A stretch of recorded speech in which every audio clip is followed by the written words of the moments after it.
3, 2, 1. Alright, this episode of the 3 in the Morning podcast has me, the host, Shy Guy, my longtime friends, Badger, who's returning for this episode, and Jake, or Titan. He's new, but he's been in the group for a very long time. Actually, Jake, I think I've talked some shit about you in the past on the podcast. Probably. Yeah, if you ever want to go take a look at that sometime. But otherwise, good. Listening to things. This episode's just called Shooting the Shit. And it's just a series I want to do, maybe every other episode, where it's just a long-form, random-ass conversation with some of my friends. It's not super subject-based. And the main reason I'm going about that is because when I do things that are super subject-based, I think I alienate massive audiences when I do that. If I just do the random kind of long-form podcast stuff, I think it can go somewhere with it. But yeah. And we just took to Twitter a second ago, or memes a second ago, to try to think of what subject we wanted to start on, because we kind of started talking before the recording started. And of course, Badger came at me with the Land O'Lakes people removing their Indian mascot. Now tell me about the meme, Badger, and we can get this ball rolling. Their caption is hilarious. It says, "Oh, how American." Why don't you just paste it in the Discord so we can actually see what it is? You can paste it in the Discord, yeah. Here, let me see the meme. I'll have to describe it for the I'll have to describe it for the recording, but you could just put it up there in the recording. I don't want to fuck with any of that kind of stuff. I'm not very tech savvy. I've got it set up right now so our Discord overlay works. It's all right. Let me take a look at this. Well, how American they got? Oh, okay, that's funny. All right, so for those listening, it's a picture of the old Land O'Lakes marketing where it had the Land O'Lakes with the Indian girl in the center of it, and the new one without the Indian girl in it, and it said, "Well, how American, they got rid of the Indian and kept the land." That's amazing. Fuck. I mean, that's if there's anything more American, please point it to me, because that's just basically how our country started. No, yeah. Yeah, some of this radical PC stuff here, it's doing the opposite effect. Like, I get the sentiment completely, but effectively what they're doing is they're getting rid of any kind of minority or ethnic mascot and making it so there's only white ones in stores now. Because nobody's trying to get rid of any of the white mascots because it's not racist to have those. So it's clearly just okay give it a it's little the sanitized white mascot, right? What'd you say? I said clearly it's okay because it's the sanitized white mascot, though, right? What do you mean by that? Well, that's the problem, is when they're trying to represent other people who feel underrepresented, it either tends to represent the new take, for example, forcing trans or colored or minority characters into our literature or games or media that we consume. It comes across as forced, it comes across as unorganic, and that generates automatic backlash towards that your group. ultimate goal. I don't disagree with that. Especially when you're selling to a particular culture, right? Where that particular ethnic group is. I think it all that matters is how you take care of it. If you just try to force the writing too. If you force a female lead and then make them obnoxious, people automatically resent it. Hashtag Captain Marvel. You just exactly. It's the difference between Cara Dune and Captain Marvel, for example. Ray you can have tough female characters. To me. You can have tough female characters. Well, Ray in, I would say in the first movie, I liked it because it was interesting, but they just never did anything with her character after that. I was about to say Ray's hard to argue because she just didn't get any development. She didn't get any development, but she had a really good starting point for development, but they didn't go anywhere with it. They sidelined her after the movie, and the way they handled the Force in the new movies, instead of it being based off of meditation and skill and learning, it's all based on hereditary raw talent, and it wasn't very good the way they handled that, in my opinion. But, I think the new Star Wars are just a shit show of writing. When you don't have an overarching story block of how the whole thing's going to start out, you're not going to end well. It's not going to go well for you. The whole reason why the Avengers and stuff has been successful and people have liked it is not only because there are trashy movies in there, but it's because the whole story makes sense from start to finish. so far. Not only does the story make sense, but I've noticed a pattern in media lately that things that are based off of like already created content, right?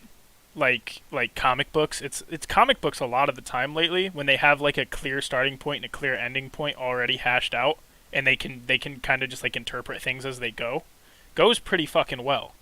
Game of Thrones is a really big example of this. Like obviously the way it ended and well, when they ran out of source material. Yeah, when they ran out of source material, it did really bad. But it's not like it's copy and paste what the books were at all. At all. They interpreted it their own way, and it was good. Central author who has his hand over the whole process. Right. Right. There's a central theme of like even you could argue like still the story in Game of Thrones was good. Mm-hmm. The problem was the execution at the end. Right. Like you could see where they were trying to go. It's just they ran out of money and time. Over the fact that I could see they were trying to end it. Oh, they ran of course. They ran out of funding at the end. I didn't know that. No. Well, it became too expensive. Actors. Yeah, they like started going off their budget and shit.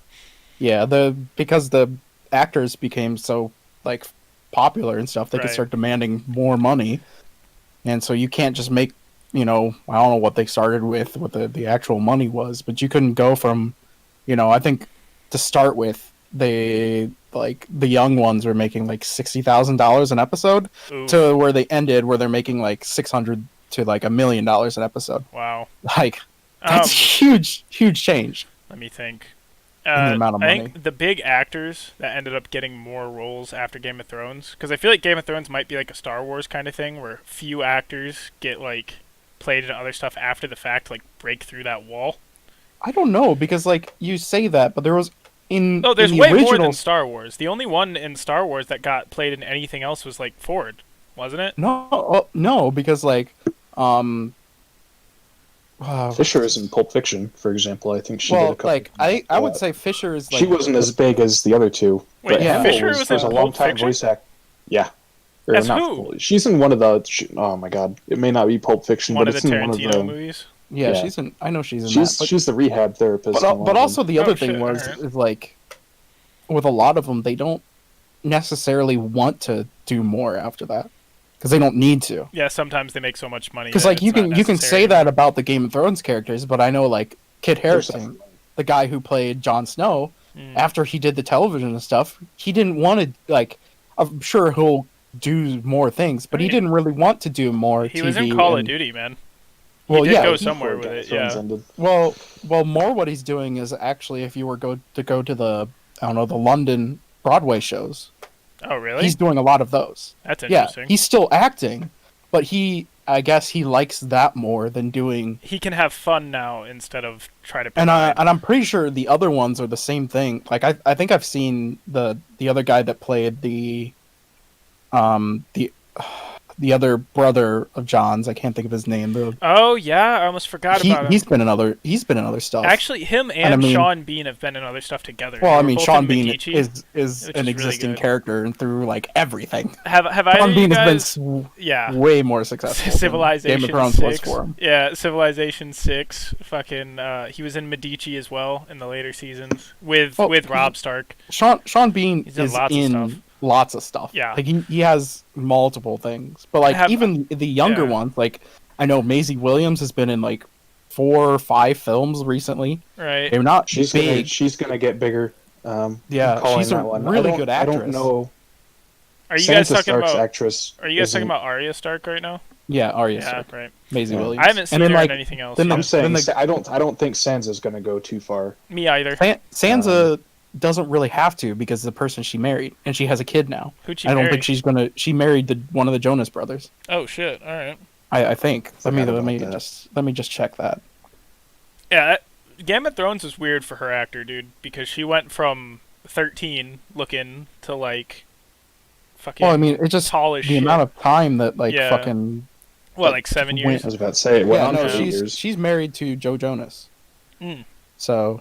Okay, that makes sense. And she's, I don't know, they got married 2019, yeah, and they have a kid who's on the way, I think. Shit, all right. Or is already born. Who else? Littlefinger. He's in lots of stuff.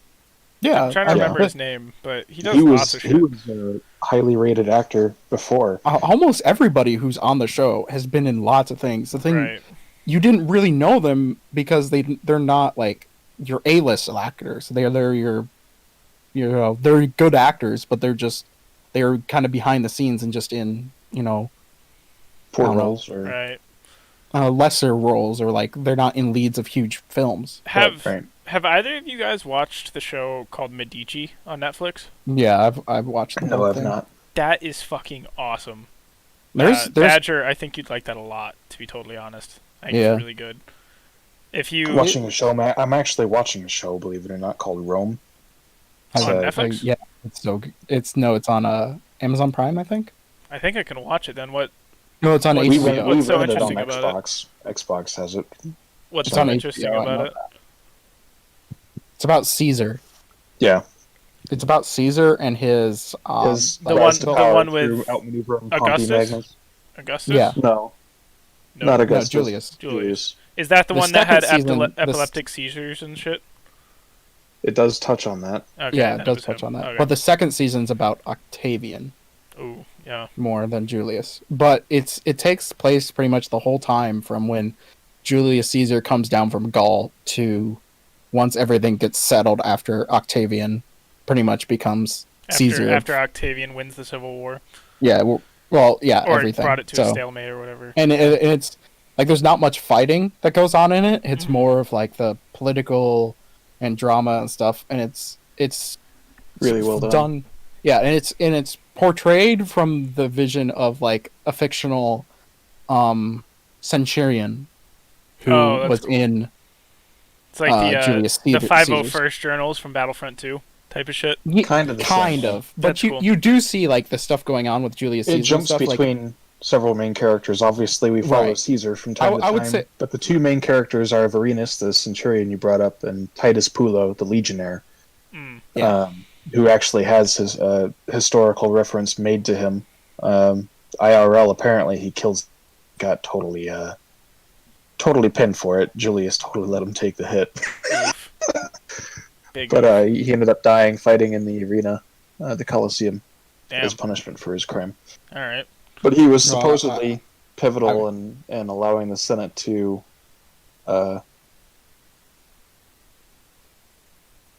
put itself in a position where it totally soured all the public opinion that it had on it.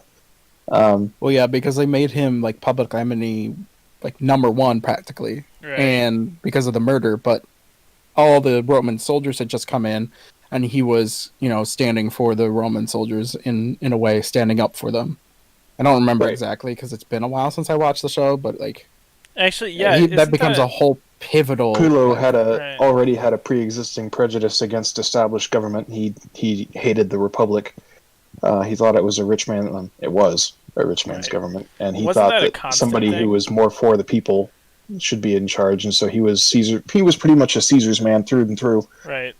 And when a mob, this part is murky in history. In the show, the guy who attacks him did so from the previous night of drinking. Where Pullo ends up killing his best friend in a game of rigged dice. But historically, it's portrayed as this guy runs out of the mob trying to stab Mark Antony, who's the tribune of the lower class within the Republican government. Wasn't he like the right hand man of Caesar?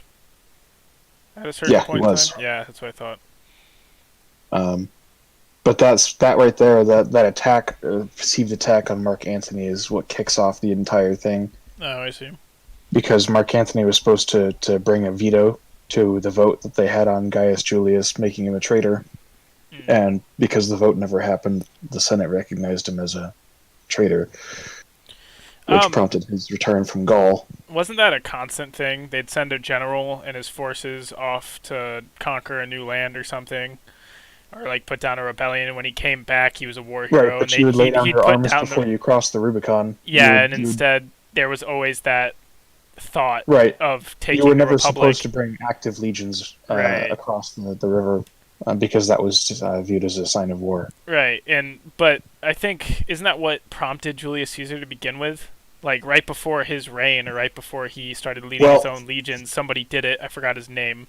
Pompey Magnus Sulla and his co-consul.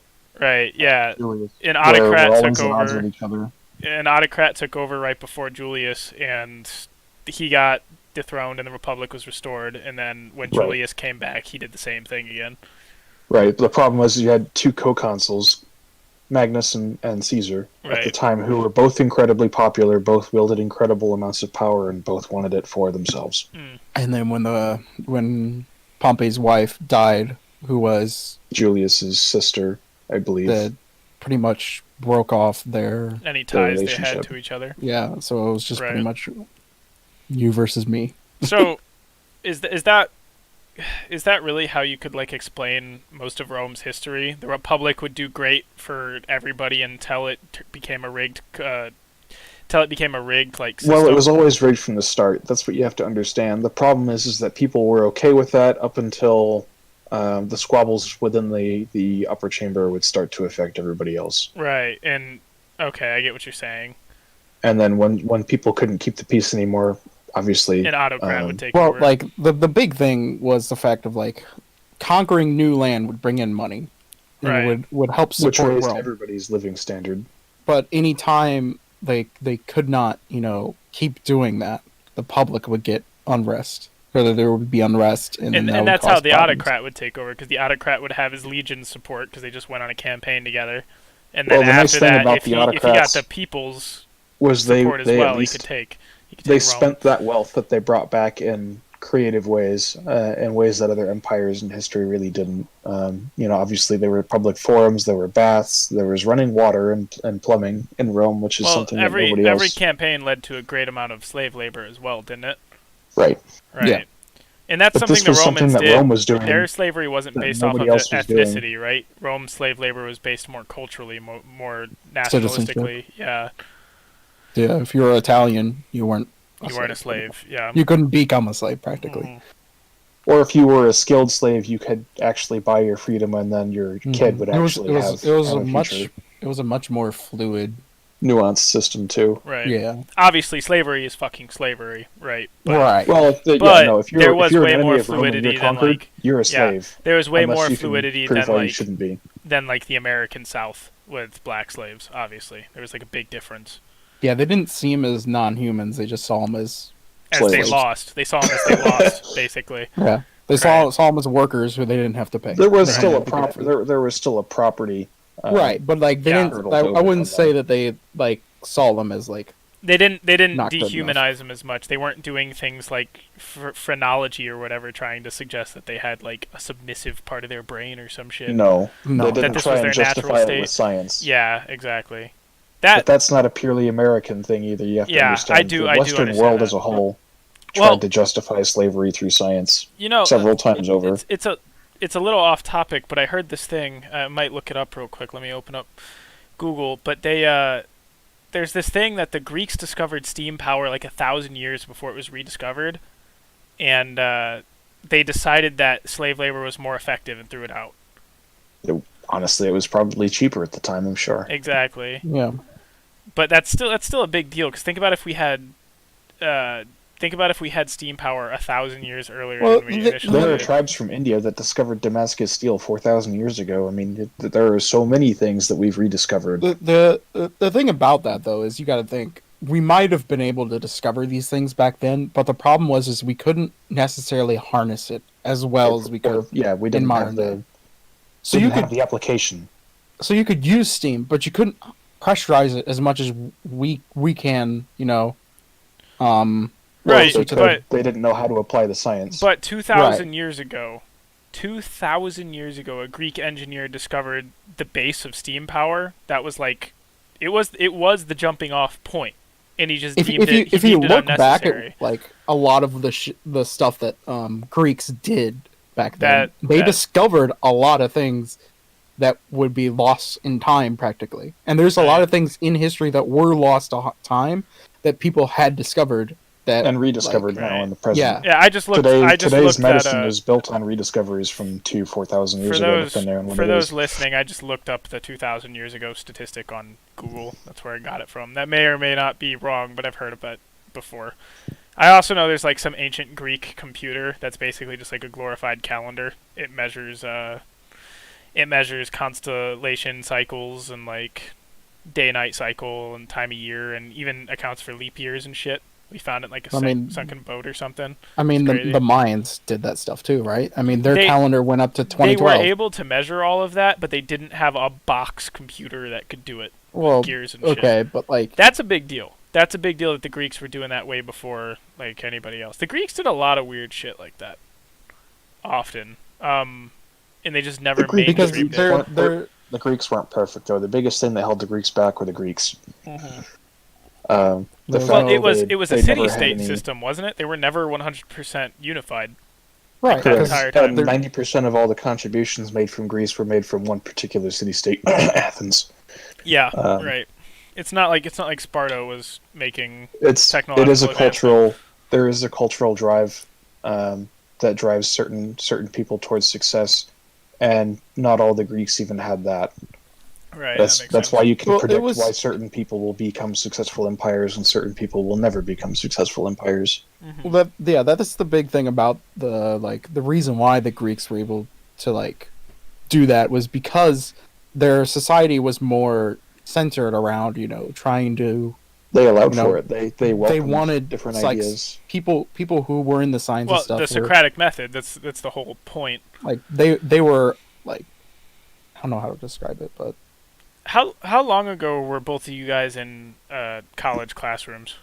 How long was it? 2 years ago. You were 2. Jake, how about you? 2021. But what was different about... 2017 was the last time I was in a college What was class. different about the great empires from that era is they allowed public discussion on new ideas, and they didn't immediately jump on something as taboo. That's what I was trying to get on with the college classroom. Wasn't that the original point of college? And where the Socratic method came from, the whole point was for the free discussion of ideas and trying to test the boundaries of stuff.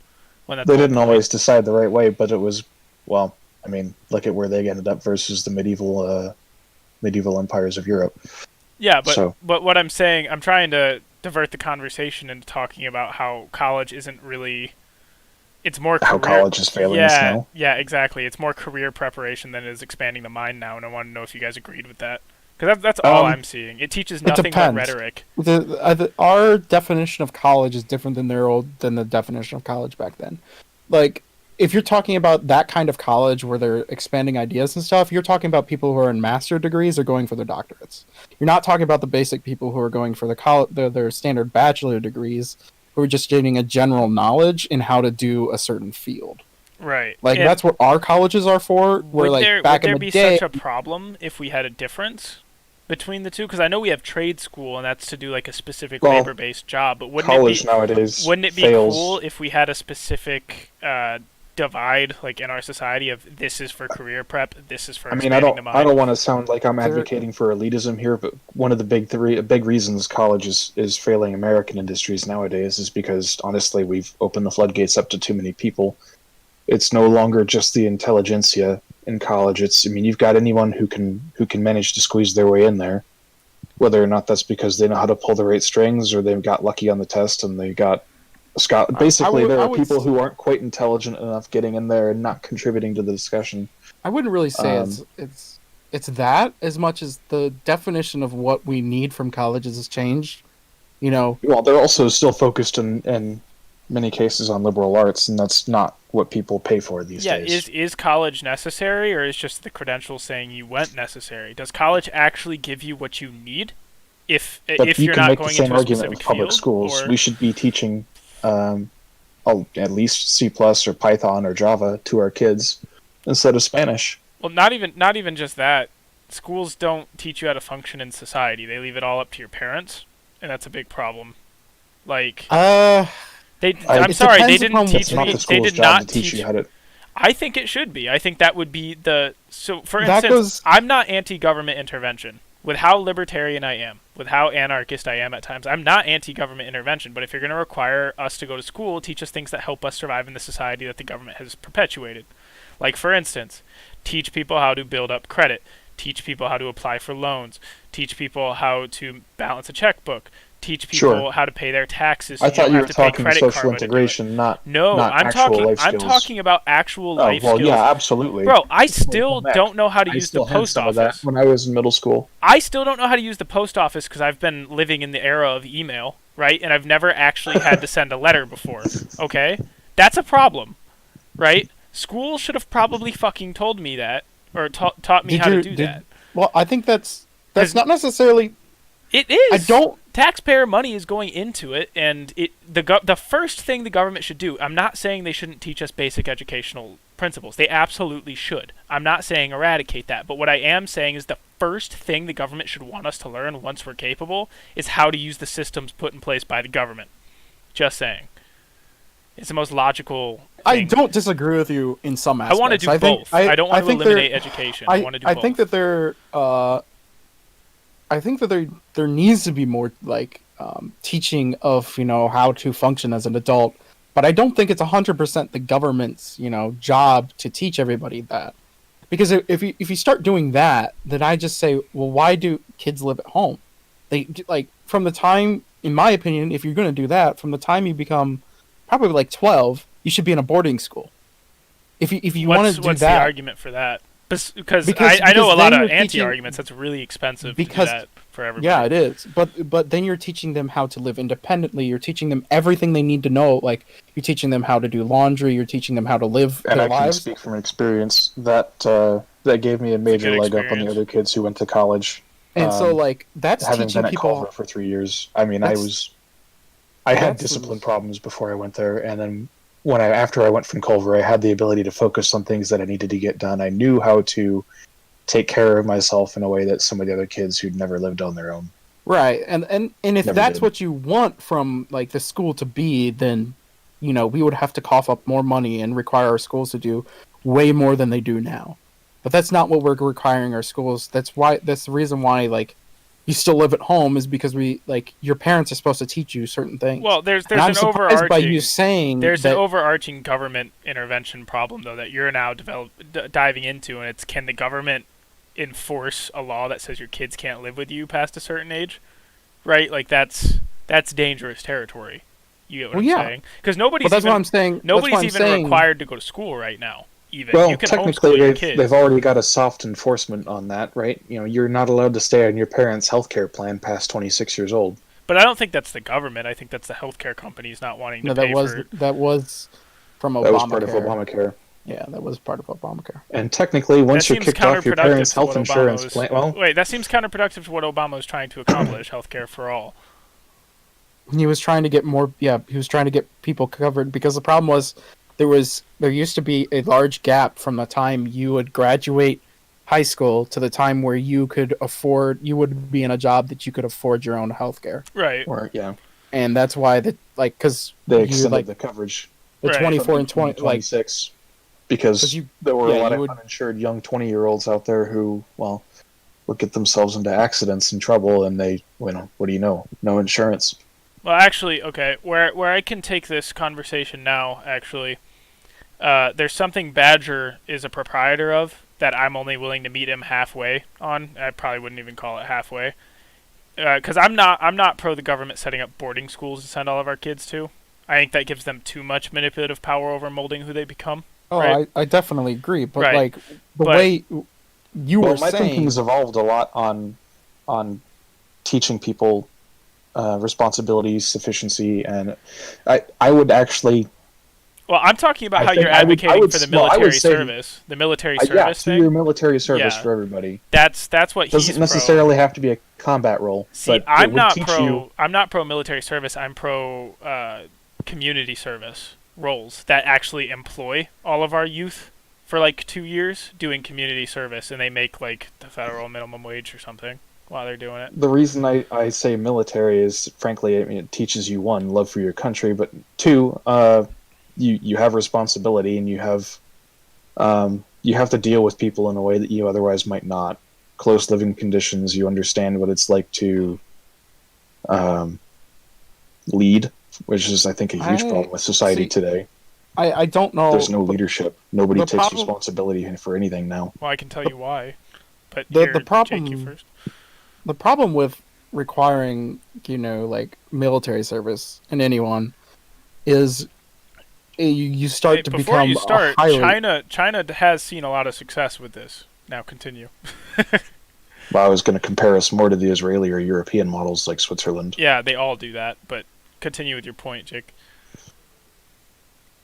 The problem with requiring military service is you start to run into a highly militarized society then, and that becomes very dangerous really quickly, because then you have people who are like everybody's trained in pretty much how to injure, hurt, or kill someone, which I can see the benefits of that.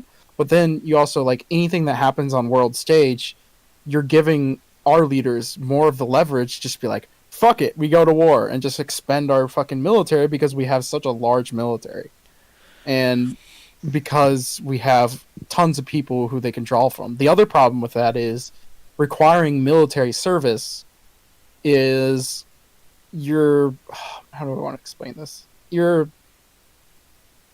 There's lots of Americans out there who can't actually be in the military, and requiring military service is He did say they didn't all have to be combat roles. I would assume that most wouldn't be, and Right. probably it would be the equivalent to everybody being a National Guard. So you're not actually going overseas; you're just basically citizen soldiers. You guys know where our current education system hails from, right?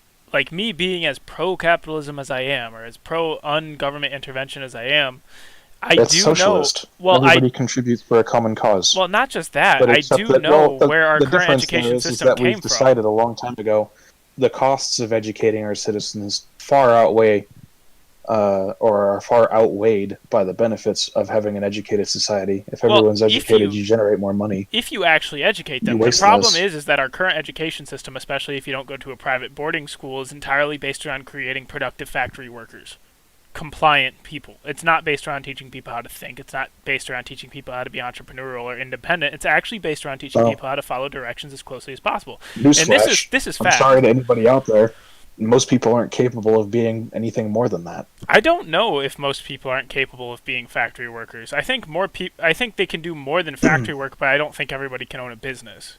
Right? You would be super surprised at how limited most people are. No, it's not that I don't think there's a population of people in that category, and I do think it's a sizable population, but I definitely don't think it's most. I don't think it's more than 50% of the population, especially if we didn't train them to be so compliant to begin with. I don't think it would be such a problem. And this is because the industrialists during the Industrial Revolution and the massive business owners, Rockefeller, for instance, and J.P. Morgan and Carnegie and yada yada, they lobbied the government to restructure the educational system to put everybody to work in their own factories. And it's a big fucking problem, especially as we enter automation and stuff. We have not updated our education system enough to handle this, like, at all. It's still training loyal, compliant factory workers that have to ask to go to the bathroom, which should be a basic human right. I'm sorry, you shouldn't have to ask to use the fucking bathroom, all right? And training people to go to lunch at the sound of a bell and sit in one place for 8 hours a day, and it's just inherently inhuman. And as automation increases, and this is less and less of a priority in our society, it's just fucking us. I would argue that it is human. Humans love familiarity, we love patterns, and we love routines. We thrive on that. I disagree completely. I think this is the nature versus nurture debate. We're homeostatic. We're a homeostatic species. We love depending sameness. on how you were nurtured, you can have a completely different one out of your daily routine. Like me, I want as much autonomy and as much freedom with my schedule on a regular basis as possible. But you're not in the top six. By the way, I looked at the IQ charts. 68% of the population fits into average. By the way, it's you're not obviously that. Are you sure that the average IQ means you have to be a factory worker? Not high. What's the average IQ? About 100. Well, 100 to 115. Well, that's 50 more than being statistically retarded or scientifically retarded.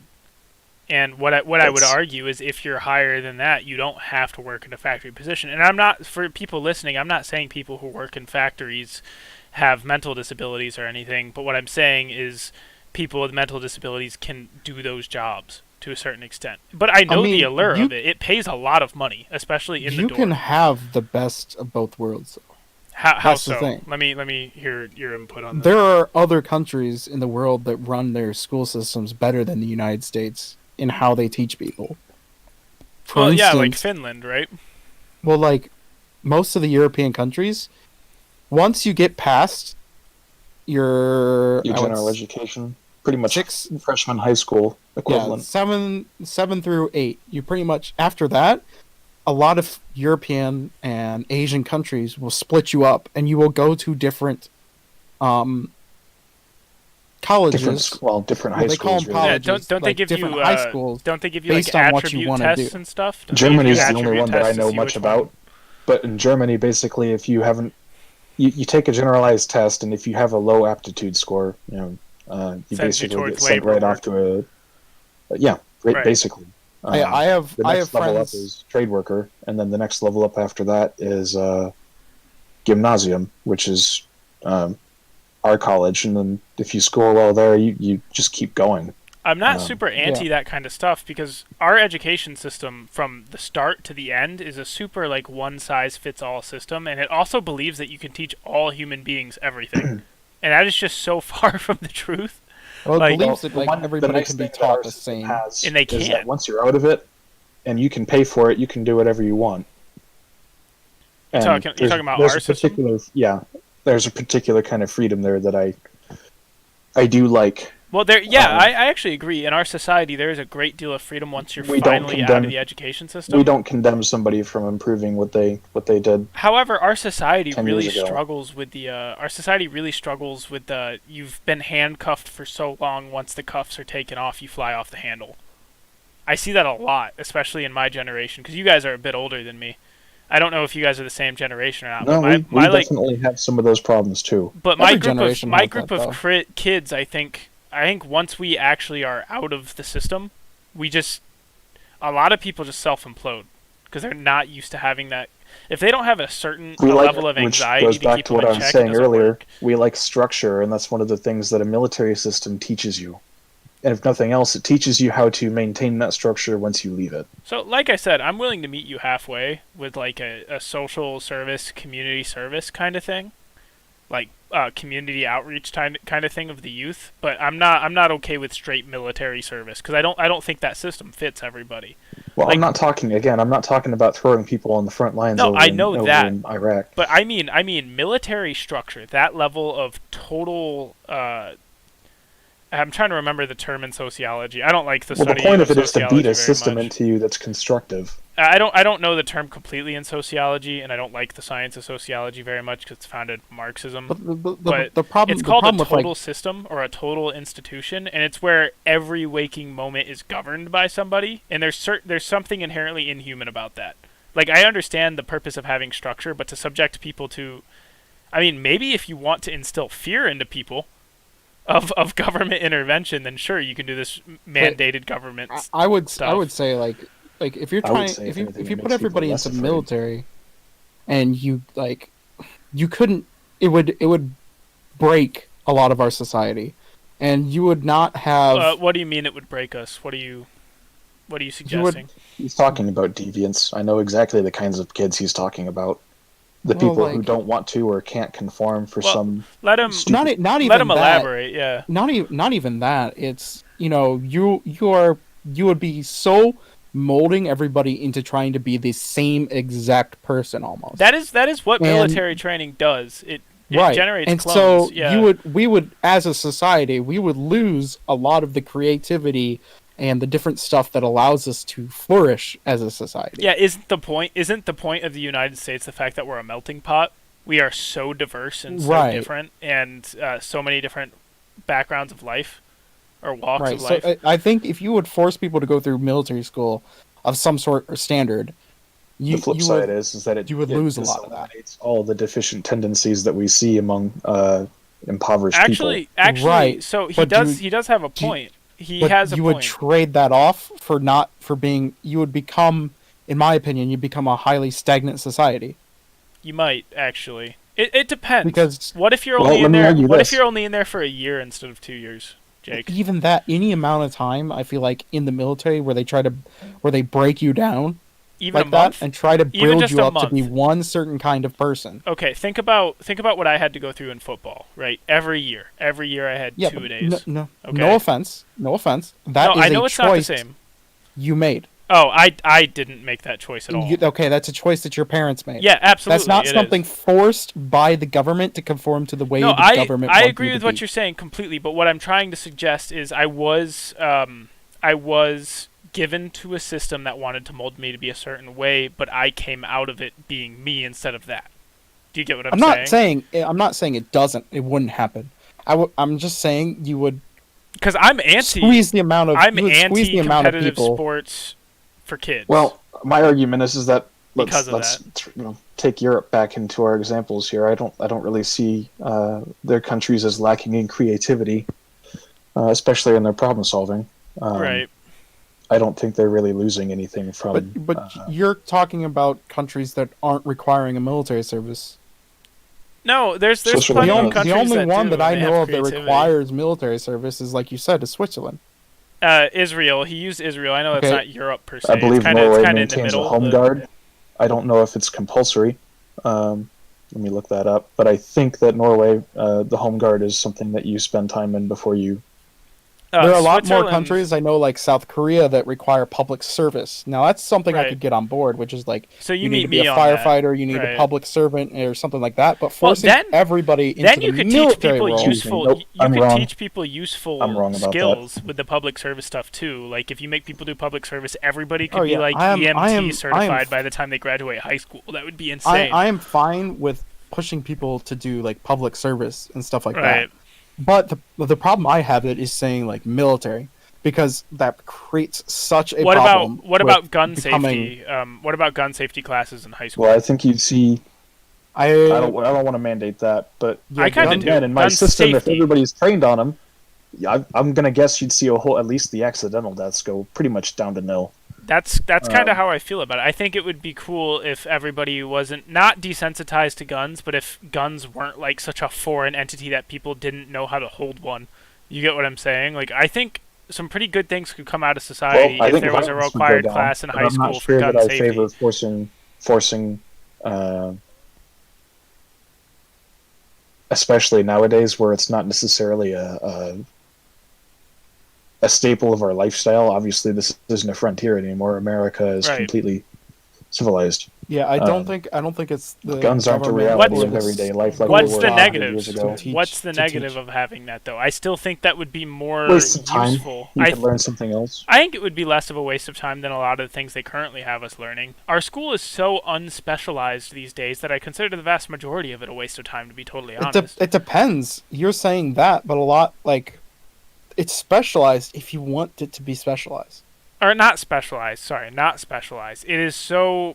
I'm trying to think of the vocabulary. Yeah, but you're coming at this from one experience. Right. In my experience, what they hey, be careful with that. Okay. Yeah. You didn't give off enough. You're fine. There's thousands of those in the country, but just one section. Right. Of but I know that it's becoming more of a mainstream thing that a lot of the schools nowadays have multiple different ways you can go about learning and go about like I took engineering. Right. And that's becoming a bigger thing. Yeah. If you was there like an engineering degree in your high school? Not the degree. But you had a magnet program where there were classes that they offered. And also that's better. That's a step in the right direction. At where you went, you didn't take these electives, but I know that for a fact because I have talked to other people. Right. There were those sorts of things. You just had to be willing to go and do them yourself. No, Things like shop class. I took those classes actually. I took a lot of them. Because I know there was an engineering magnet system at your school. What I prefer more than anything, what I would want to prefer more than anything is some of the European systems in which they try to get you on those tracks to begin with, instead of just trying to do this like overgeneralized one-size-fits-all kind of thing. I think that's where if you're going to do one, you have to do the other. If you're going to try and reinforce our labor markets with skilled workers, you can't also undercut them by exporting those same jobs overseas. Obviously, some you just can't. Plumbing, electricians. Wait, where did I say I wanted to export them overseas? Well, that's a problem that we haven't talked about solving yet, and you have to solve that if you're going to actually put skilled laborers. So what in is this the country. problem with that? What is preventing? Because personally, what I think is preventing skilled laborers from being produced by our education system is the Simply education put, they're system saying basically you getting have to go to outbid college. by workers who are working for a penny an hour over in the Pacific Rim. Are you talking about illegal immigrants or something? No, I'm not talking about illegal you're saying that Americans would want those jobs. I'm not sure they would. You're saying Americans would want some of those networking jobs we can do here in the country, and they're being undercut. Absolutely. Okay, I think you guys lost me somewhere. Like who's taking these supposed jobs if it's not Americans? I think Jacob's just generalizing that jobs are being switched to like another part of the world, and you're sitting here advocating for us to have those get taught those skills. Well, see, it's not even those jobs won't be because there. I'm not really advocating for the labor job skills. I'm really advocating about how to use government systems, like pay your fucking taxes, so we don't have to pay Credit Karma, right? But because the whole reason that's a thing is because credit's also going to be the taxation help companies, right? Those people have lobbied against the government specifically to not teach us how to pay our taxes, so that they have to help us. You say that. If you look at every other country in the world, it's about the same way. I'm sure it is. That's called a global corrupt economy. Is what that's because taxes are so complex that nobody can know everything. Try to tell me it is not in the government's interest to try to teach its citizens how to pay their own fucking taxes. It's not in their interest if they're making revenue off of finding people for not paying. It's not in their interest. System. No, it's not in their interest to require that because of the different things. Isn't that a required aspect of being an American citizen, though? The thing is, if it wasn't for, you not knowing everything about your taxes, we would have to dumb down our taxes really, really far from what they are. You wouldn't get, you wouldn't get that tax return. You wouldn't get all this different stuff, and our taxes are very complex. Well, because they've been building up over years. Yeah, and to start with, our taxes being so complex is theft to begin with. Understand, I've really stepped off of my soapbox of taxation is theft, right? I do consider it to be a necessity, a necessary evil. I do. I've become way more moderate that way in my views. However, a big problem is they overcomplicate it to steal as much money from you as possible. They need to stop. They need to stop taking so much money from the same money pool at different intersections. Figure out how to spend less fundamentally. That's more of it. Well, should our political representatives be in the 1%? Should they? Should that be a job that the argument for a long time, at least when our structure was written, the argument was yes, because it gives them less incentive to. Well, this is Jake's argument. Deviate and go towards greed. Right. Yeah, it gives I them agree less with Jacob. Backdoor deals. The thing is, you can't pay a senator or a person in the government less, because then it's more likely that they're going to take money from bad places. And also, you got to take into account where these people live. They live in Washington D.C., which is one of the Washington D.C. Well, not back then, but today. They live in Washington, D.C. They horse and carriage themselves all the way from their home state for commerce and Congress sessions. That's different than today. Wouldn't it be cool if they still lived in their home states? There's a whole bunch of artifacts left over from the time of the day when these rules were written. It would be cool if they were still. It would be cool if they were still living in their home states today and really. Most of them do, but they need But do you want to live in a hotel when you're spending 9 months out of the year in? I understand they need direct access to do their job. I get that completely, but it does totally separate them from their constituents, and it's a bit of a problem. It's a bit of a desensitization Which is where the system starts to implode.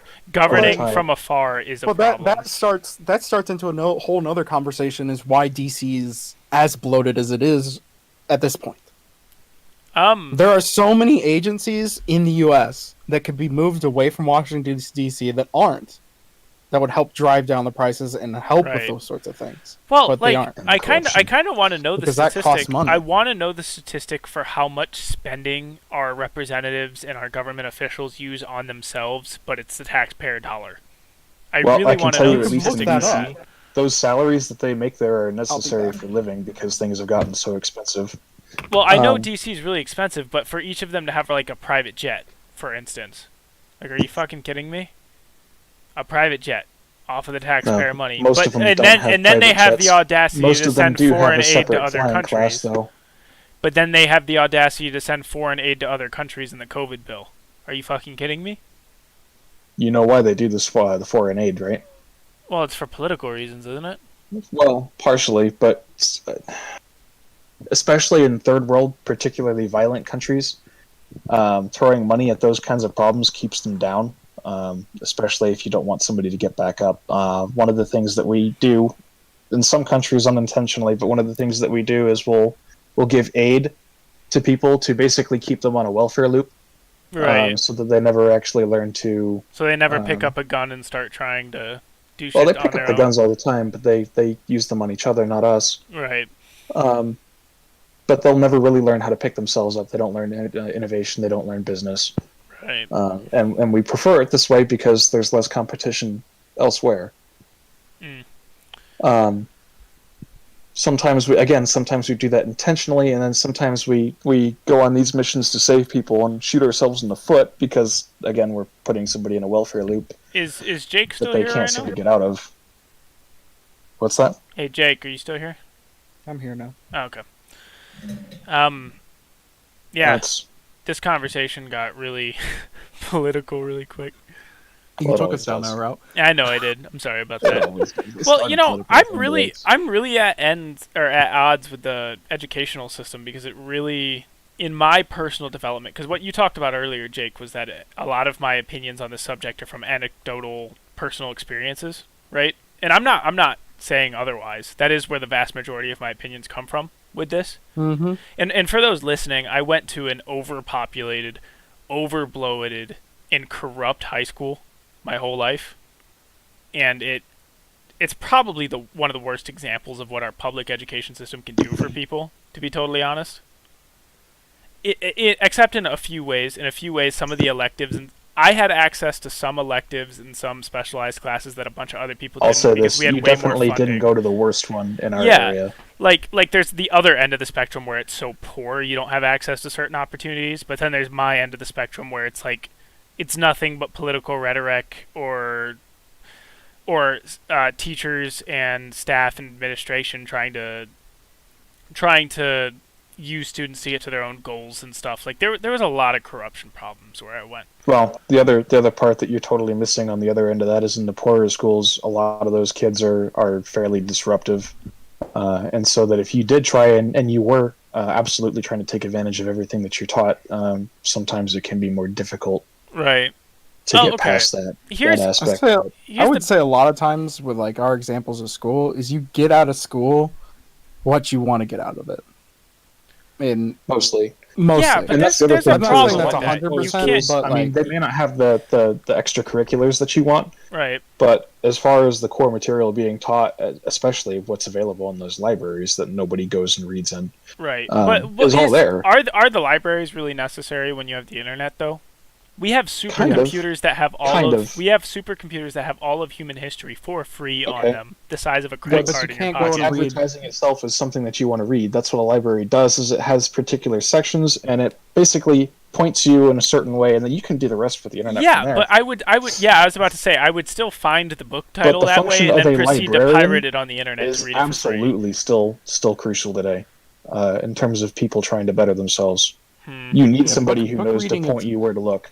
Book reading is still very important. It's not that I don't think book reading is important. I just think you have access to all of this stuff for free, like on your phone. Right, but who's telling you what and where to look?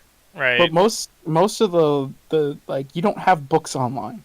You do. They're behind a paywall. There are kind of. Most of them are behind a paywall. I don't want to say this on the internet because I've read well over 100 books using it. But you know the fucking app Wattpad where people can self-publish stuff.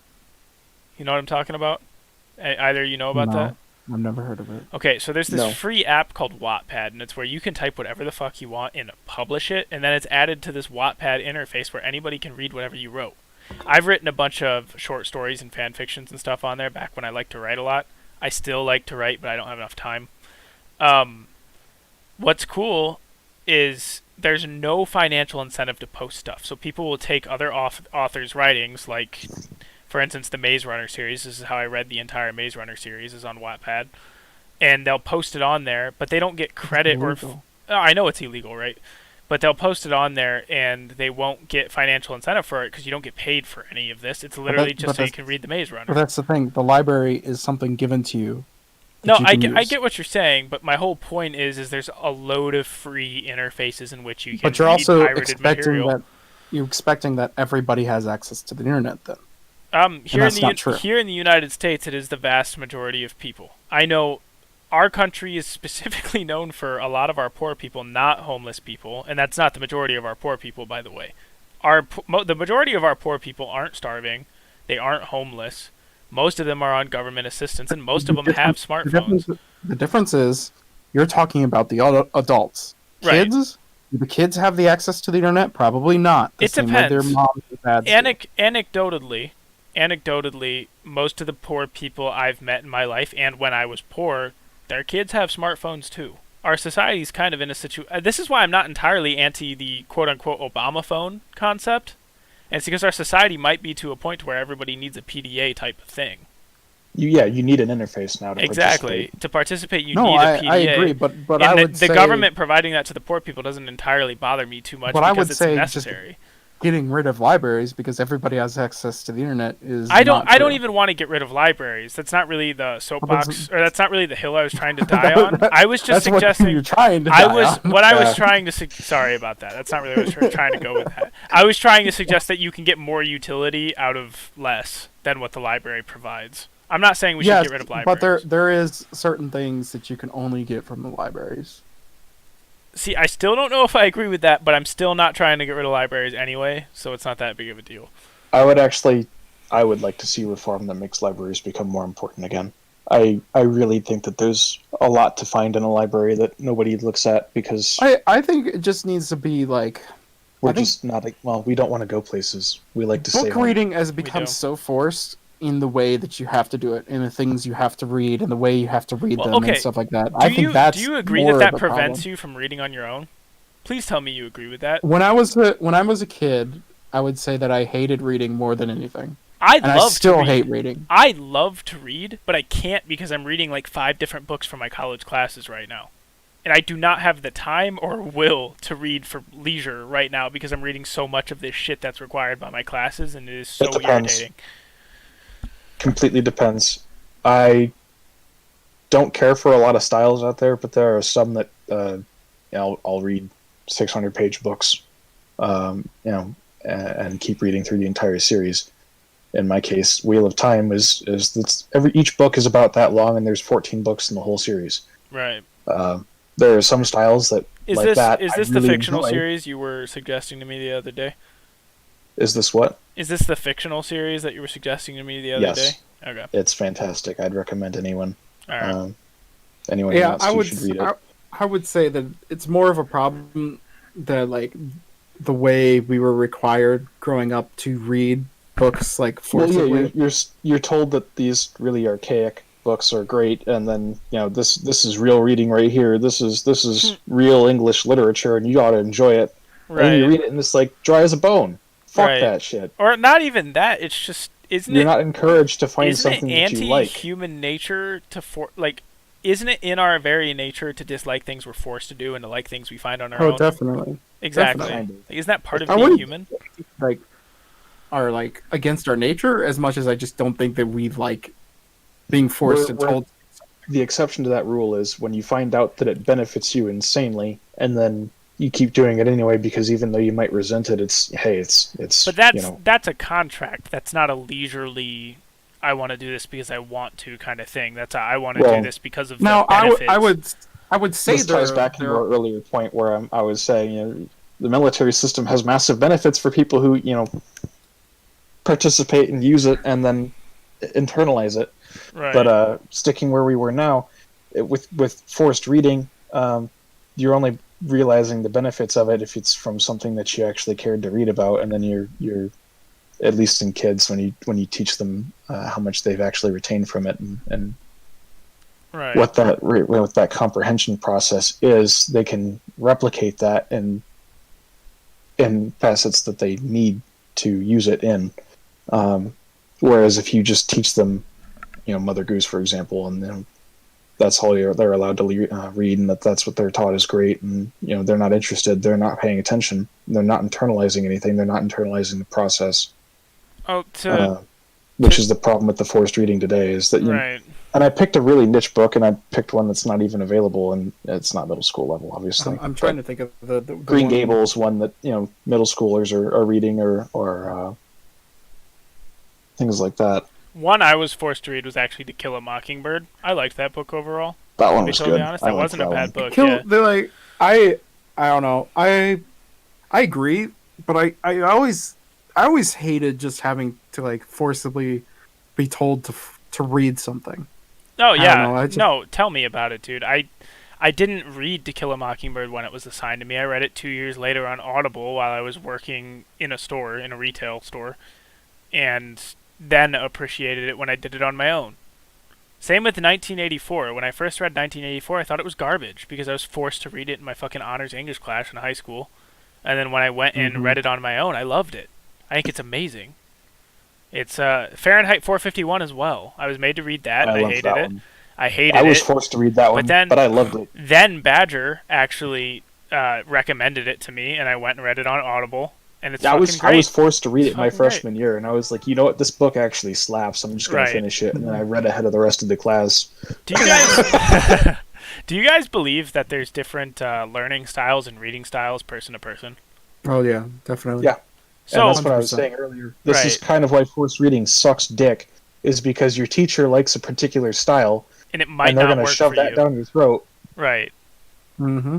Well, not even the style of the way the book's written. Like, what I have noticed, like, my dad actually is perplexed by this because we read a lot of the same philosophical texts and books and stuff, and we argue about them and what their, like, true meanings are and stuff. And he is perplexed and absolutely, like, astonished by how much more I retain from listening to audiobooks than when I actually read them. And that's the other half, too. People internalize things differently. Exactly. That's what I was getting to. Thank you for getting back to that conversation. What do you mean? I was fortunate enough to have a science teacher who... I wish... If you sit on the counter, if that helps you. I don't care if you read on the floor. Whatever works for you. You do whatever works for you, whatever makes you retain it better, is what you got to do. Absolutely. Mm-hmm. Yeah, but that's what I was originally kind of getting towards, was like the fact that like... Open learning classrooms, things like that. Yeah, like the forced learning, and you have to get the same things as everybody else is getting out of the same text. Right. Like, that's what... Well, hold the fuck up for a second. Yeah, now you have me on a tangent. How the fuck are we all supposed to get the same internalized meaning in philosophical concepts from a book that's entirely subjective and fictional? Are you kidding me? I mean, you should get like the same general ideas, but like there should be different twists on the way everybody approaches the situations. But the whole point of philosophy is it's entirely subjective and arbitrary. That's the whole point. In these texts, is anybody can derive whatever they want from it. I have a high enough skill in speechcraft, for lack of a better term, that I can argue any point in any point of a philosophical text whenever the fuck I want. Dinner. Oh, it's here? Oh, okay. All right. You gonna go eat dinner, Badger? I was about to say, they just got Chinese, dude. No, you're all good, man. I was about to say, I enjoyed talking to you guys, but beef Szechuan's right there waiting for me. Oh, you're good. So. Go for it. No. Me and I'll be back, though, fairly quickly. All right. As long as you're back. Yeah, we can keep going if you're back quickly. That's fine. Okay. Yeah, it should only be like 10, 15 minutes. You're good. I don't plan on making this like a fucking 3-hour video or anything. Well, we're at hour and a half right now, so... It's an hour and 3 minutes for how long I've been recording it. Oh, but well. I'm not going to drag it out too long. You come back and we'll talk about a few things, then probably wrap it up. You're good. All right, sounds good. Yep. See you. So yeah, make sure you mute your mic, dog. Oh no, he left the Discord. I think we're good. Yeah. Okay. I'm just gonna go grab some ibuprofen because I got a headache. No, go for it, Doug. So I'll be back. You'll have to cut some of this. Or I could do what Joe Rogan does and just talk to the audience. Who knows? Have fun with it. I will. All right. Well, actually, something I've been wanting to do lately is with my recording software. For anybody who's listening, I know I don't have too many viewers yet, and hopefully I do get more viewers soon. is I wanted to start recording like specific, for lack of a better term, monologue videos in which I can probably go into some of my favorite video games like Skyrim or Fallout and stuff and just walk around and talk about certain things that perplex me or certain philosophical ideas that I came up with because I'm a nerd and I like to talk about that kind of stuff. But I guess the first solo thing I'm ever doing is right now. This has actually never happened on the podcast before. This happens to Joe Rogan a lot on his podcast where he just has to talk to himself and ramble about shit because his guests always have to go take a piss or always have to go grab something in the middle of the podcast. I have to piss right now, but I'm definitely not leaving the podcast silent, and I will hold it for however long it takes. And for anybody listening, I know right now it's mostly just my friends who listen to the podcast, but I am so unbelievably drunk, it's not even funny. But I've got this weird problem. I've got this weird thing where I can speak more fluently the more drunk I get, not less.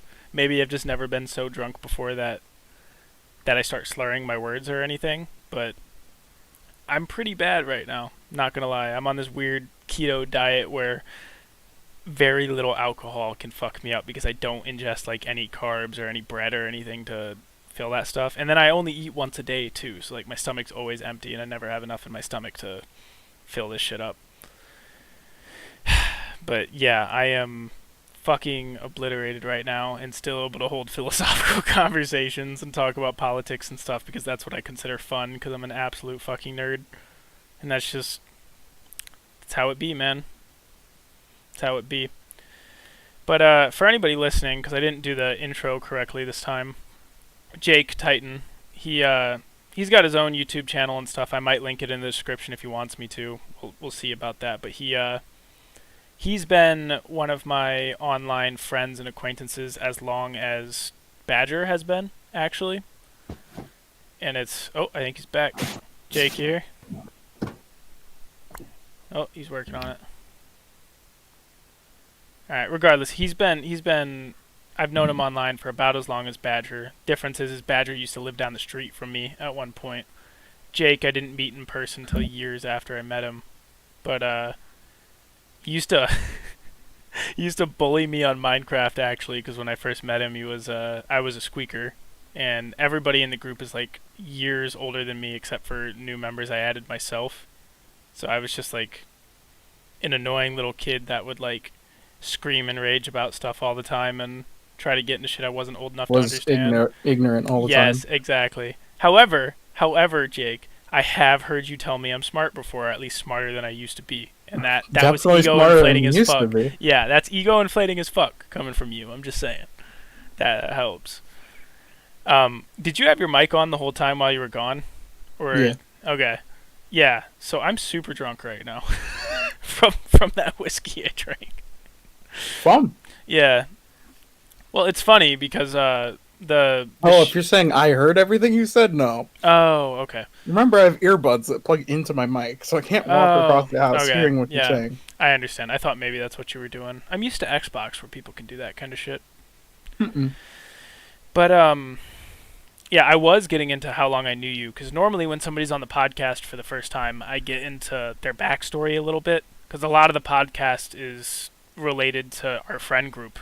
Because we kind of have something interesting going on here. I know there's loads of friend group on Xboxes, but it didn't create like somebody's entire social group, and it's normally not like 10, 12 years old. You know what I mean? Kind of, yeah. Some do, but... Right. And I know a lot of those have gotten famous on YouTube and shit. You know what I mean? But it's interesting. In your opinion, I'd say everything started on Minecraft, right? On Xbox 360 Minecraft? No. Or Halo. Halo Reach. Right. Halo Reach, Black Ops 1, and then when Minecraft came out, we started doing that, right? I think that's how Halo Reach was the first. Yeah. I knew you before Minecraft even came out for the Xbox. Really? Got it. Yeah, we were playing Castle Miner Z. Oh yeah, I totally forgot about Castle Miner. God, it was another year at least until Minecraft had come out for the Xbox. Okay, I was on TikTok the other day and I saw a Castle Miner Z video, and this guy was playing by himself, and you know how randos could join your servers? and stuff whenever you're playing. This guy was playing Castle Miner Z by himself, and somebody joined his server, and he's like, "Holy shit, people still play this fucking game." Yeah, I mean, pretty much. That's insane. There's one concept from Castle Miner Z I wish they brought to Minecraft so bad, and it was the Land of Ore, where if you travel a certain distance from spawn, you could find the Land of Ore, where it was just like rocks and ore as far as the eye could see, until it dropped off into hell. It is kind of interesting. It's very interesting. Maybe with a new update for Minecraft, I'd say that it's getting closer to that. Right. Because of how big the caves are going to be. It doesn't have to be like the Land of Ore the way Castle Miner Z did it, where if you travel in any direction far enough, it is the Land of Ore, right? Because Castle Miner Z was like a giant circle or something. I'm thinking just maybe random biomes every once in a while, and they could be pretty small so that it doesn't totally fuck over the balancing of the game. You know what I mean? Yeah, but it's just not the way, the aesthetic of Minecraft to really have an ore biome, though. Right. Shit. Our group is old as shit. We're getting old, Jake. Yeah. Yeah. That's weird. What was I? Was I like 10 years old? 11 years old when I started playing Xbox and doing that kind of shit? I don't know I have no clue how old you are. I can't even remember how old I was. I got... I went over... The way to check does it still tell you the amount of years that you have an Xbox? I don't know about that, but I know it does keep track of some crazy shit. Like, it keeps track of how many hours you played in games, and I have over 50,000 hours in Skyrim on 360. It is so sad. For those listening, because I think Jake's looking into when you first started playing Xbox. It doesn't tell me. When the start of my gaming career was I started getting Game Informer magazines because my dad thought it would be cool to like buy the subscription for me as like a Christmas present or something, and I saw Skyrim in one of the Game Informer magazines and like lost my shit. And that was the only game I've ever pre-ordered to date, because otherwise I just wait for the fucking game to come out. I don't pre-order shit. And I pre-ordered Skyrim and started playing it. It was great, and for like 2 months I was just playing the game, trying to figure shit out because I love these open world RPG games. And my little sister, while my dad was playing like NCAA or something on Xbox, he had one of those long recharger things, one of those long controller chargers that like hang off of your Xbox.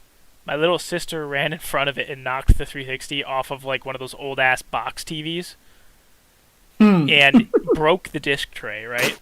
So I could start playing Skyrim, but I couldn't leave the Riverwood starting area, like at all. If I left that area to head towards Whiterun or to head towards any of the other major settlements or any of the rest of the game would crash immediately.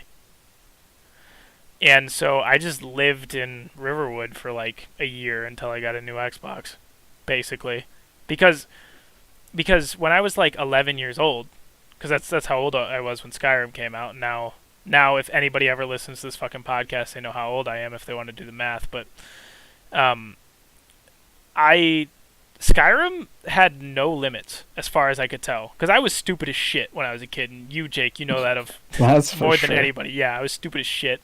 I didn't realize the limitations of Skyrim. As far as I could tell, every one of those goddamn characters like had an opinion of me, like my character in the game, and could think.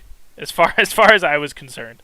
And I would just live in Riverwood and kill the bandits and try to make money and like survive and shit. And honestly, I didn't have any real life friends when I was that old. And all of my real life friends now I made on Xbox and started hanging out with them in real life.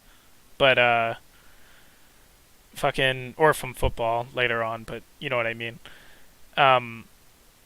I just lived in Riverwood until I eventually got the fucking Xbox fixed, or a new Xbox. I got a new Xbox. And you gotta understand, that's why I was able to play Skyrim for like 10 years and not stop. Because I went from just Riverwood to the entire fucking game, which I think the statistic is it's the size of Japan. To walk from one end to the other, it takes as long as it takes to walk from one end of Japan to the other. So, yeah. That because the game grew so exponentially overnight when I got the new Xbox, I didn't need to stop. And then when mods came out for Xbox One, I really didn't need to stop. That's how all that went. I just lived in my own little fantasy world for a while until I grew into somebody I was okay with being. But Mm. yeah, we've lost a lot of people over the years. Yeah, we have. There's a lot of people we've lost.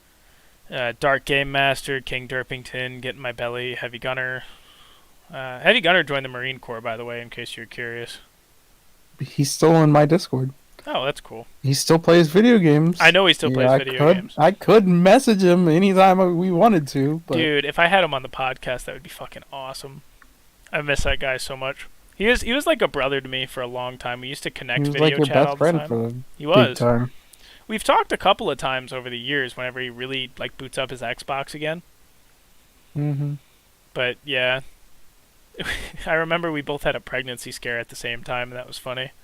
We like hadn't talked to each other for 2 years and found out about that, and that was interesting. Yeah, the pregnancy scare where how many months was I telling you to wear protection and you just never did. Leave me alone, all right? I'm not a dad yet, all right? I'm doing okay. Leave me alone. But no, you were right. Uncle Jake is always right. I have learned things. Yeah. Even though I'm still no, I'm sure I have learned things. I'm sure you've seen plenty of people make the same mistakes I was making. Oh yeah, definitely. Yeah, for sure. Well, for a long time when we'd play Minecraft servers, I would actually set up Minecraft graveyards, right, of everybody we've lost in the group. Mm-hmm. There's more people we've lost than we have, and we have a pretty big internet group, considering. Yeah. Like, son of a bitch. Did you hear what happened with it's like ever evolving. Yeah. Did you hear what happened with Dark Game Master though? Yeah. We're all racist. Yeah, that bothered me. Well, you were the first to get hit with that, and because I hated you at the time, I was like, yeah, Jake's racist. Fuck that guy. As I was making racist jokes. But yeah. Yeah. Clearly almost the opposite of that. Right. I cringe anytime anybody in our friend group acts that way. I think you were pretty conservative when we met, though, weren't you? Didn't you have a bit of a change? Yeah. I like to think I've had a pretty big change. I don't know what your opinion is of that. Mm-hmm. But I went from straight anarchist to, like, pretty moderate on a lot of things. Yeah. The most evidence you should need of that is the fact that I'm not straight up anti-taxation anymore. God, that shit pissed me off for a really long time. It's really on the taxationist theft wagon. Mm-hmm. I mean, I still am now, but like I think it's necessary. You get what I'm saying? Yep. Actually, okay. Here's something we can direct the conversation in a certain way. I wish Badger was here for this, but it's all right.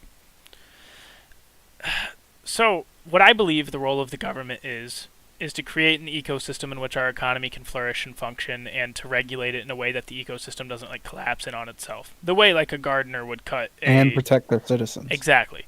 So like the way that a gardener would cut an invasive plant out of a garden if it's gonna fucking kill all the other plants. You know what I'm saying?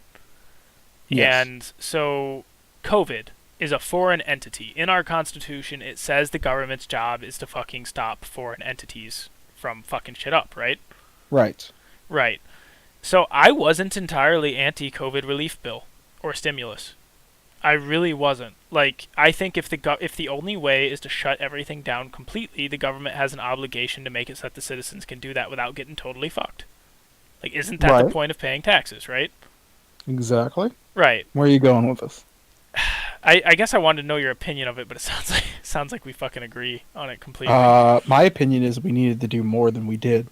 So I don't totally disagree with that. However, I think it needed to be more blank slate than that. Right. I think people hurt too much from closing the country down. Right. And it caused problems and people not trusting the need for the closing of the country. Theoretically, shouldn't if we had the proper welfare systems in place to handle a foreign entity, in quotes, like our government is supposed to, shouldn't none of our businesses have closed down to begin with? Oh no, we would have had to close down no matter, even if we had the best, because of the way how easily spread the virus is. There was no way of avoiding that. How? Unless we were able to fully shut down our country to the point where no one could get in.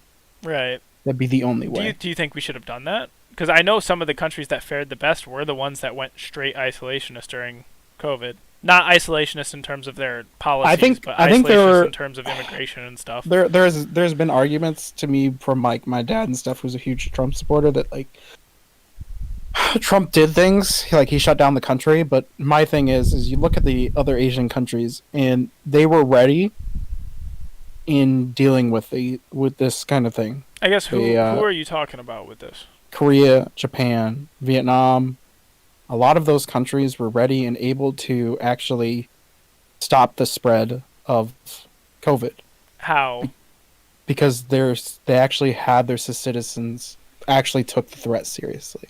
Because our president did not treat it like it was actually something that was really dangerous, it caused way more problems in the U.S. than it needed to. Had our government actually taken it fully serious, like a lot of these governments I'm talking about, Australia and New Zealand are two good examples too. They actually took it seriously, and they're reaping the benefits, I guess I could say, because their economies are fully open right now. Right. In Australia and New Zealand. Well, do you, in your opinion, do you think COVID was lethal enough or that big of a deal that it warranted a mass shutdown? Yes. It didn't even matter if it was lethal enough. It's the problem is unlike the flu, where your body can generally get over it. Right. This is a virus that causes lasting effects on people for longer than just the amount of time you're infected. There are people that are going to not be able to, breathe properly for the rest of their lives. Who can't get like a full breath of air. I don't know if I had it. I almost wonder if I do, because if I lay down a certain way nowadays, I cough, and I cough ridiculously. If I don't drink enough water, I cough ridiculously. Actually, I don't know if I had it. I'd like to find out at some point, but I'd have to get a DNA test thing or whatever it's called to figure that out. But right. I do know that it's a I don't want to thing. I don't want to get a vaccine until I've had an antibody test actually personally. That's just how I feel about it. I want to really fucking know if I've had it before. Even if you got the antibody test, if you had you could have that after your. Well, I guess you might. I don't know. I don't know how that works exactly, but I wouldn't say not get the vaccine just because you haven't had the. Well, it's just something I would like to know, but like, if you can get the vaccine, get the vaccine. See, yeah, and I know me and you disagree about this a lot, and I don't want to get heated about it at all. But obviously, we've got two different sources and pipelines of information. I'm not a Trumper by any stretch. I like his economic policy. That's about it. I don't like the way Trump articulates himself. I don't like the kind of climate he promotes. I don't like a lot of his foreign policy to a certain extent, unless it's economic. I'm really not a Trumper at all. I'm pro trickle down theory, and I know a lot of people disagree with that. Whatever. That's just how I feel about it.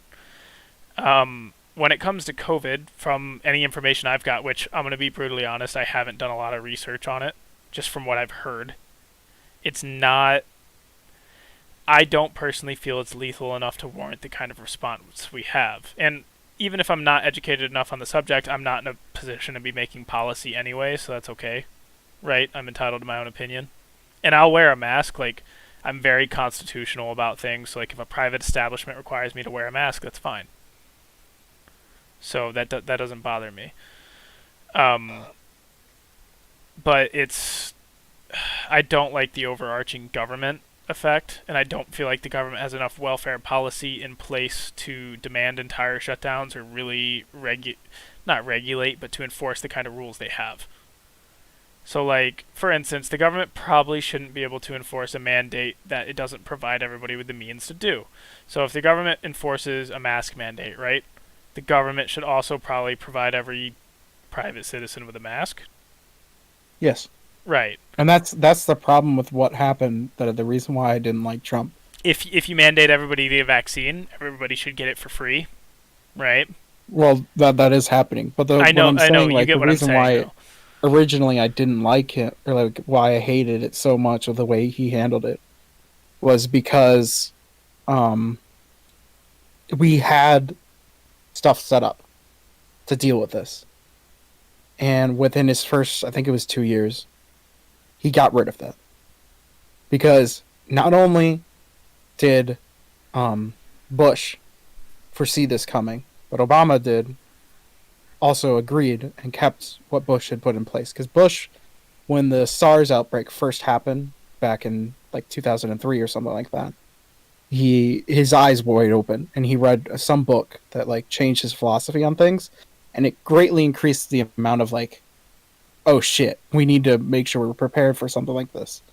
We have been in an unprecedented time, like from, I don't know, when the last big pandemic, which was the Spanish flu. World War I, yeah. Shortly after World War I. This has been a long time that we haven't had to deal with this in how interconnected our society is. Isn't that about 100 years? Yeah. Yeah. Fuck. And how interconnected our society is. We should have ran into more. And well, I think overall societal hygiene is at an all-time high for human beings. Right. That's probably what kept it at bay for so long. Yeah, I know, but that's probably why it's been such a long time. It has helped, but we were going to run into it. Yeah, and it's inevitable. The problem I had with him so much is that we had a playbook, and when Trump came in, he pretty much just threw the playbook out the window and said, "We don't need this." Well, I feel like in some ways people are really unfair to how Trump handled the situation. Was if he closed down the entire country, he would have just been called xenophobic, and people would have hated on him the entire time. And I think they still did, even when he did eventually close down the country. But like closing down the country wasn't the big step that I'm mad about. What's the big step you are particularly mad about? There are the how long it took him to enact the plans to have companies switch over to producing PPE.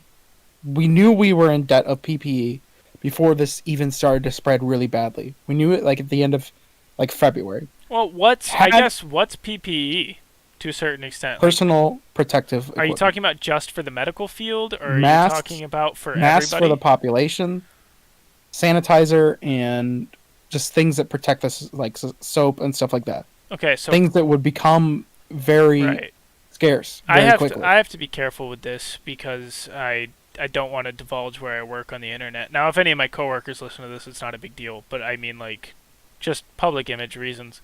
Where I work, dude, I'm sorry, but according to basic science, we do not take, not only us, but nobody takes the necessary precautions to really stop the spread of this thing. And like a lot of these industries deal with food and stuff. That's the problem. Like, nobody properly handles this shit correctly. Nobody.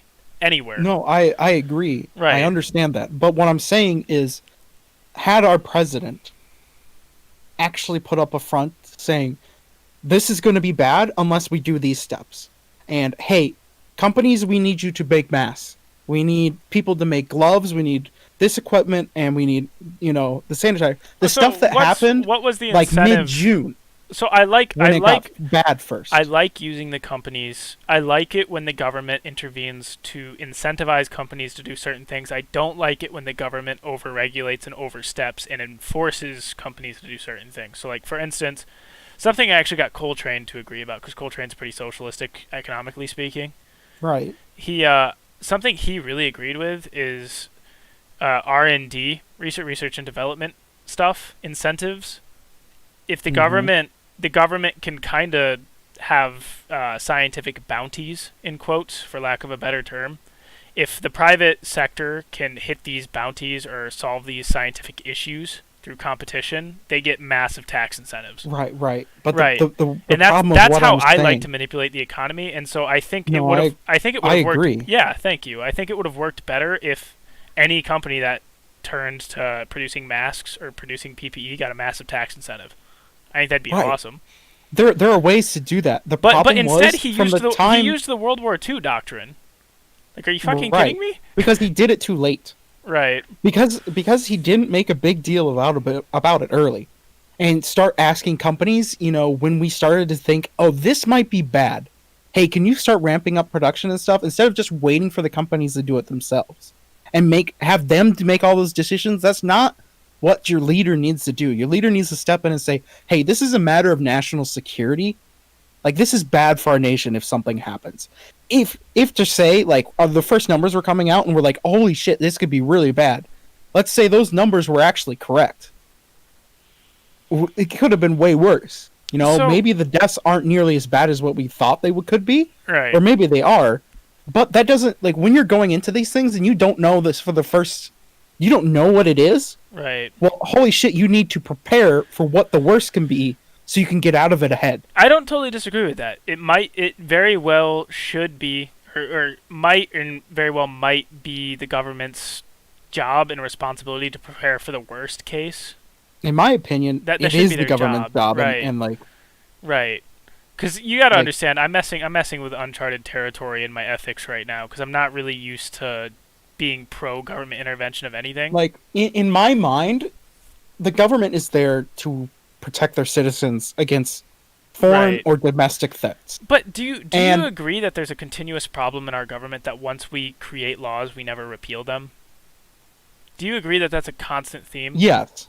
And that's where a lot of my fear comes from. It's not that I'm against. It's not that I'm against the government. I'm not against the government helping us or protecting its citizens. I just wish there were more constraints that maybe time limits on emergency laws or something, some kind of legislation that does that. But like, I just feel like so many of these overarching government policies that the government has, governors especially, have so much more power than they probably should. From what I'm seeing in this pandemic. I don't think they'll ever lose it now. I'm not sure they ever will. That's a legitimate concern to like get into. That's a legitimate fucking concern because you got to understand that's my biggest problem with this pandemic stuff. Because obviously I don't think it's as lethal or as big of a deal as a lot of people make it. Whatever, we can disagree about that. This is a free country, okay? I'm not in a position to make policy. However, the fucking governors are in a position to just make policy apparently and have autocratic authority in states of emergency. And this should probably be restructured because it does not look right. Like, for instance, a governor that did take the problem seriously, Cuomo, also put people with COVID in retirement homes and killed a bunch of people. And he's in a huge amount of trouble for this right now. And clearly the government didn't have the right knowledge, educational value, or authority to make those kind of fucking decisions. But we have a system in which, in states of emergency, the governors are autocrats. That doesn't sound super democratic or constitutional to me. Right? Yeah. Yeah. I'm bothered by that. COVID or no COVID, I am bothered that an individual in a supposedly democratic or Republican system was able to do that. That pisses me off. Like, severely. That they literally have the power to determine life or death. Like, our Constitution goes out the window, and the way we govern goes out the window as soon as there's a state of emergency. So then when the fuck is our government applicable? Right. Right. Well, like, so, I don't know. Because I'm not saying no government intervention. I'm saying we should have fucking voted on it at least before we put a bunch of sick people with the most at-risk people in the population in New York. Yeah.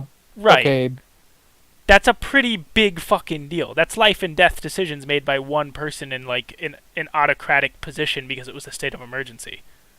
Correct. But then you have the other end of the spectrum, which is what Trump did. Was sit on his hands for literally not for like.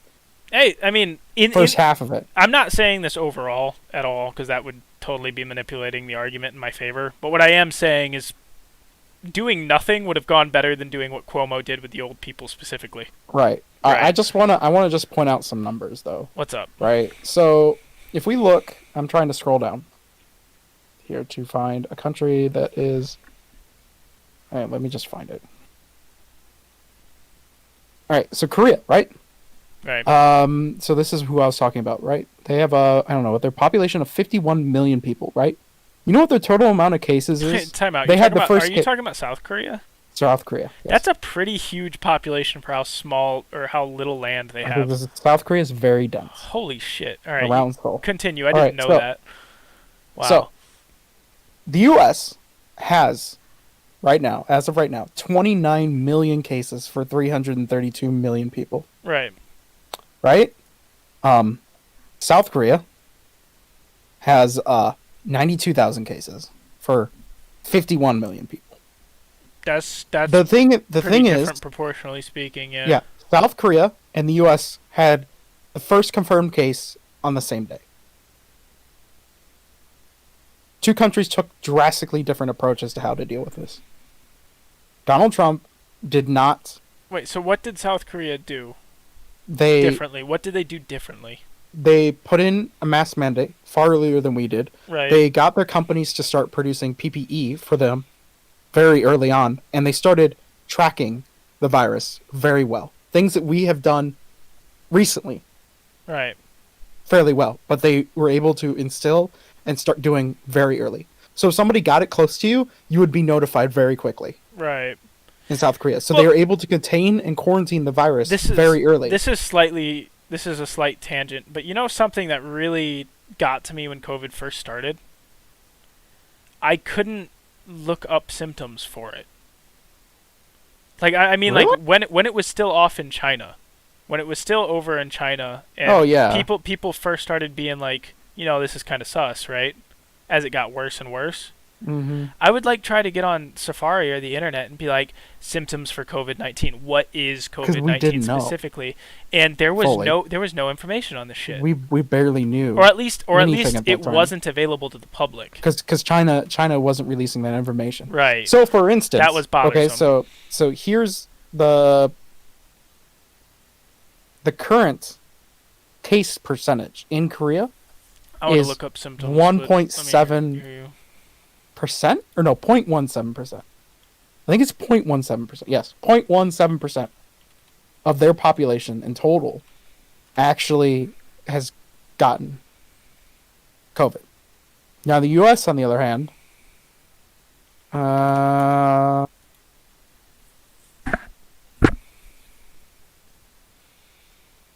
geez, you know, man, that's.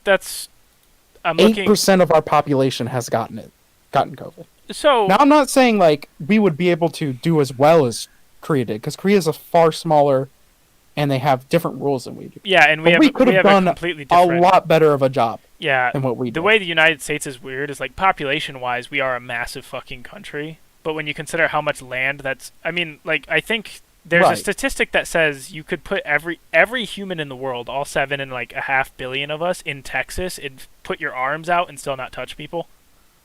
Like that's how much land the United States has. Yeah, I mean the U.S. is huge. It is. It's massive. It's hard to quarantine areas and really control population movement. What I'm saying is we've done such a terrible job at dealing with this early on. But I guess a big part of the argument, and where I don't want us to like start fucking yelling at each other about, I don't think the lethality rate is high enough to warrant this kind of response to begin with. To be totally honest, I just don't.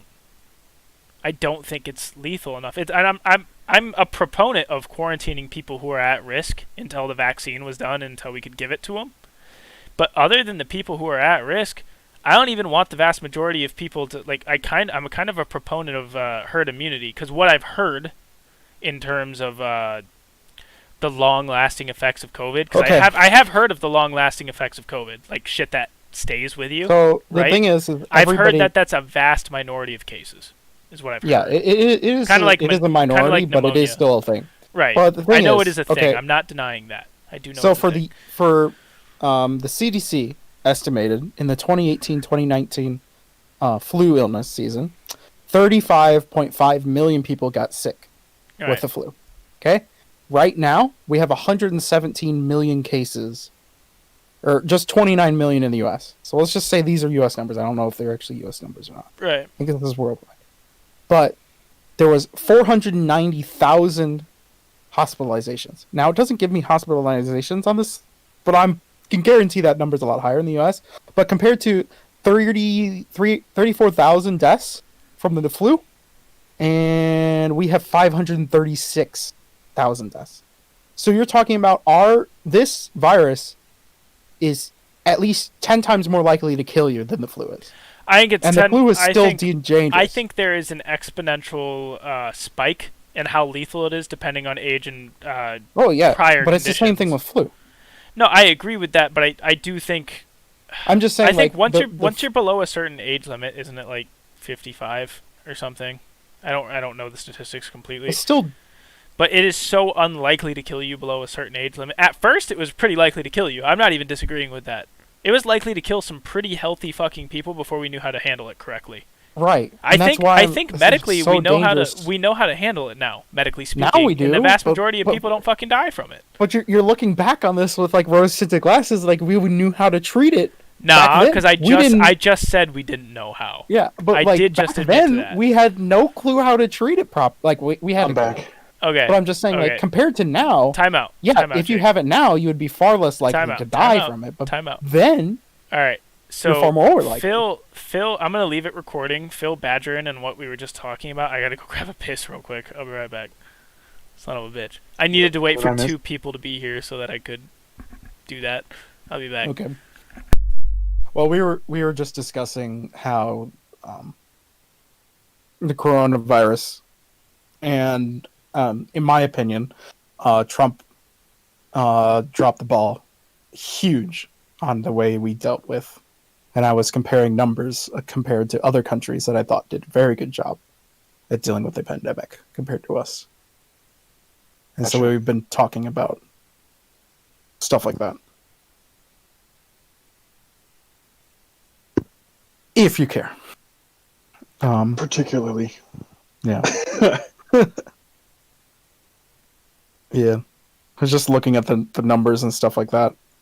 Like, in the US, you are, like, at least 10 times more likely to get, or no, like, I don't know, it's like almost like 100 times more likely to get COVID than if you were in, like, South Korea or something. And I was trying to compare to him, telling him that, like, us in South Korea got the first cases and kind of, like, confirmed cases in the US, and the first confirmed case in South Korea at around the same time, and we totally handled it completely differently. So, well, all I gotta say about Korea is they probably took it a lot well. They were right next to China. They get to see it firsthand, right? Yeah, they took it way more seriously than we did. Are you talking about Korea's response compared to ours? Yeah. That does. I was just trying to agree with that point. I mean, your neighbor is literally trying to play coy and cover this shit, and you're just like, oh boy, what are they up to? And then you look at it. Well, my opinion and my response to how we should have handled it is more in the middle than what I've portrayed it as thus far, Jake. Yeah.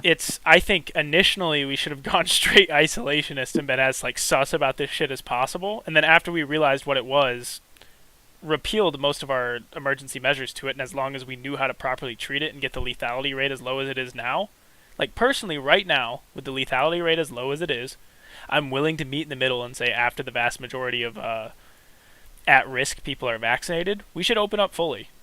Honestly. That's how I feel about it. I say listen to the doctors, and once you get to a 70%, then you can open fully. So I am sus of the doctors just because they led with a lie of saying we didn't need masks. It makes it really difficult. I'll say this much. You guys know that I have an uncle who works with the CDC sometimes. I know that now. In Atlanta. Yeah. Pretty much most of what he's told us is most of what they tell you anywhere you watch. I trust his word. He's a successful doctor. He makes... Yeah, you cut out, so it didn't say what you were saying. I don't know if he's got... I said I trust his word. He's successful enough in his field, which is infectious disease research. Yeah, but what did he say? Because you didn't say that. What did he say? Oh, most of what you hear on TV, protect others by wearing the mask. Obviously, don't go where you don't need to. And pretty much just wash your hands. Keep clean. Yeah. Don't be a dirty boy. That's common sense, though. Don't be a dirty boy. Well, I mean, it's not like COVID's this wonder disease. It's just like it's just a more effective version of the flu, pretty much. Basically, I agree with Badger a lot here. Actually, I think we're overreacting to it now with the knowledge we've gained. I don't think what we're doing now would be an overreaction if we did it from the start. The way you described it right there, Jacob, is perfect. It's just a more infectious flu. And more exponentially lethal. I do believe it's more exponentially lethal. Once you become at risk, the exponential growth for lethality is insane, in my opinion. My thing is like, I think almost everything should be open except for like places like bars and restaurants, should be at either half or quarter capacity, something like that. I don't know in my opinion, I don't know the exact statistics. And everywhere else, you should have, you should just try to limit the amount of people in there, and everybody just needs to wear a mask. Well, there's an argument for grown-ass adults can make their own decisions, though. Yes and no. So at the beginning, it does affect the rest of the population when people make dumb mistakes. I agree with a lot of your regulations at the beginning. There is one argument against masks that I respect. Only one, and believe it or not, was actually written by Dr. Fauci 20 years ago in a paper he wrote. That's ironic. What is it? Basically, when they retrospectively looked at the Spanish influenza pandemic in 1918, one of the things they found out was the people who had or were recovering from the flu who wore masks stood a higher chance of dying than the people who didn't have it more. Because basically what's going on is you're rebreathing everything. You're rebreathing all of that shit. Actually, you're weakened. If you're sick, that makes sense. Some anecdotal shit I've gone through, because that's what I base most of my opinions on, or what did I experience, right? But anybody who's compromised like that and wears a mask stands the risk of dying from other factors. Not even just that. I think there's some health problems to wearing a mask all the time in general. There is. Your mouth is not sanitary. The human mouth is one of the dirtiest when places. When you exhale, that shit is supposed to leave. It's not supposed to come back. You shouldn't be wearing a freaking mask all day long. Right. And honestly, at my job, I do for 10 hours at a time, man. Do you change out your mask? Not throughout the day, no. I'm pretty sure, and it's not like you have to, but if I were you, I would change it out every 2 hours. Well, what they do is they dispose of masks because they want you to change them. Yeah. Wear a disposable mask and change out every 2 hours. The damn... the retailer I work for, let's not get into specifics of who I work for, they provide reusable masks that you're expected to wear because it's got our logo on them. And they give you like one of those. You can probably, I guarantee you'd be fine with wearing a surgical mask. I use my reusable cloth one. Do what they're telling you now. Wear a surgical mask underneath your other mask, and every 2 hours you replace the surgical mask. Didn't really think about that. Well, the reason I'm a proponent of like wearing masks all the time isn't a good idea because I keep it clean. Don't get me wrong. I don't change it every 2 hours. But I don't wear the same mask every day. I have 3 of them that I rotate, and I wash them in between rotations because I had a problem from wearing the same mask every day. All right, Jake will be back. I had a problem where I got this tickle in my sinus cavity, actually, and this had never happened to me before in my entire life, and I think it's because of the masks. Obviously, that's some real anecdotal, like, assuming stuff. But I thought it felt like I had to sneeze for like 2 weeks. I don't know if you remember that, Badger, but I was on Xbox bitching about it for a long time. I don't remember, no. For 2 weeks, I had the tickle in my sinuses that I was going to sneeze. And I was basically perpetually crying 24 hours at a time because the tickle makes your eyes water. Mm-hmm. And that might be one of the worst experiences of my entire life. And I really do blame that on the masks for fucking with my sinuses and respiratory system. That's how I feel about it. Because that's the only variable that's significantly changed this year compared to every other year of my life when I handled winter just fine. You know what I mean? Right. No, you're definitely rebreathing and inhaling your own bacteria, exactly. Which can be harmful. Again, it comes down to... I cycle mine. I have 5 or 6 masks that I cycle between, one for every different day of the week I work. I should probably start that doing I wash something on Sundays. Like that would be nice. Granted, I don't swap them out either. I wear the whole mask for 8 to 10 hours of physical labor every day, so I'm sweating in it. I wear 2 masks a day because when I sweat in it, and I have to work outside a lot, and it being winter right now, that shit gets cold.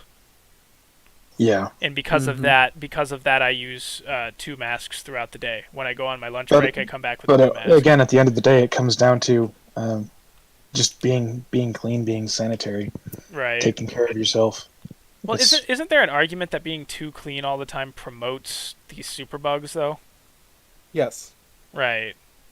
Like natural. But nobody would say that you're being too clean when you shower once a day. Right. No. Teeth, being too clean.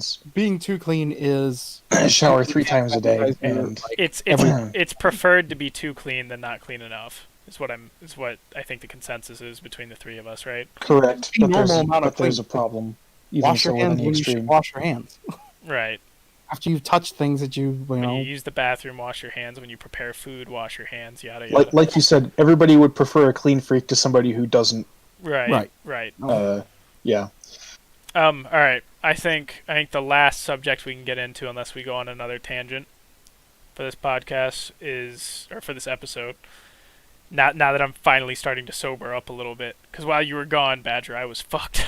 I was fucked up. I ain't gonna lie. I'm drinking now. Good. I'm done. Made myself an Irish car bomb. I finished off the Jim Beam. I'm good. Yeah. He's like, I'm done. I kind of want to get into gun control, because what's interesting is I'm really pro gun. I'm really pro gun, and Jake is like kind of in the middle. Badger, obviously, you're really like pro gun as well. But there's a lot of concepts I'm willing to meet Jake in the middle on, because I think they're common sense. And this is a subject I want to get into, because I think I've had this debate with you guys separately, but not together. Pretty often. So like the first one that comes to mind is like a grace period in between buying certain types of sidearms, like the kind that people normally kill themselves with, like sidearms, for instance. I think there should be a grace period on buying guns. Period. And I'm willing to meet you in the middle. I think the types of guns that people normally shoot themselves with or commit homicides with, which is proportional, pistols. Overarchingly, it's disproportionately. Almost 90% of all gun crimes committed are committed with handguns. Exactly, Correct. And I think there should be like a 2-week grace period on that. Personally, absolutely not. I know you're against that, but that's how I feel about it, and I think it gives people time to think about what they're about to do with it. And that's how I feel about it. Do I need a 2-week grace period before I go buy a new car?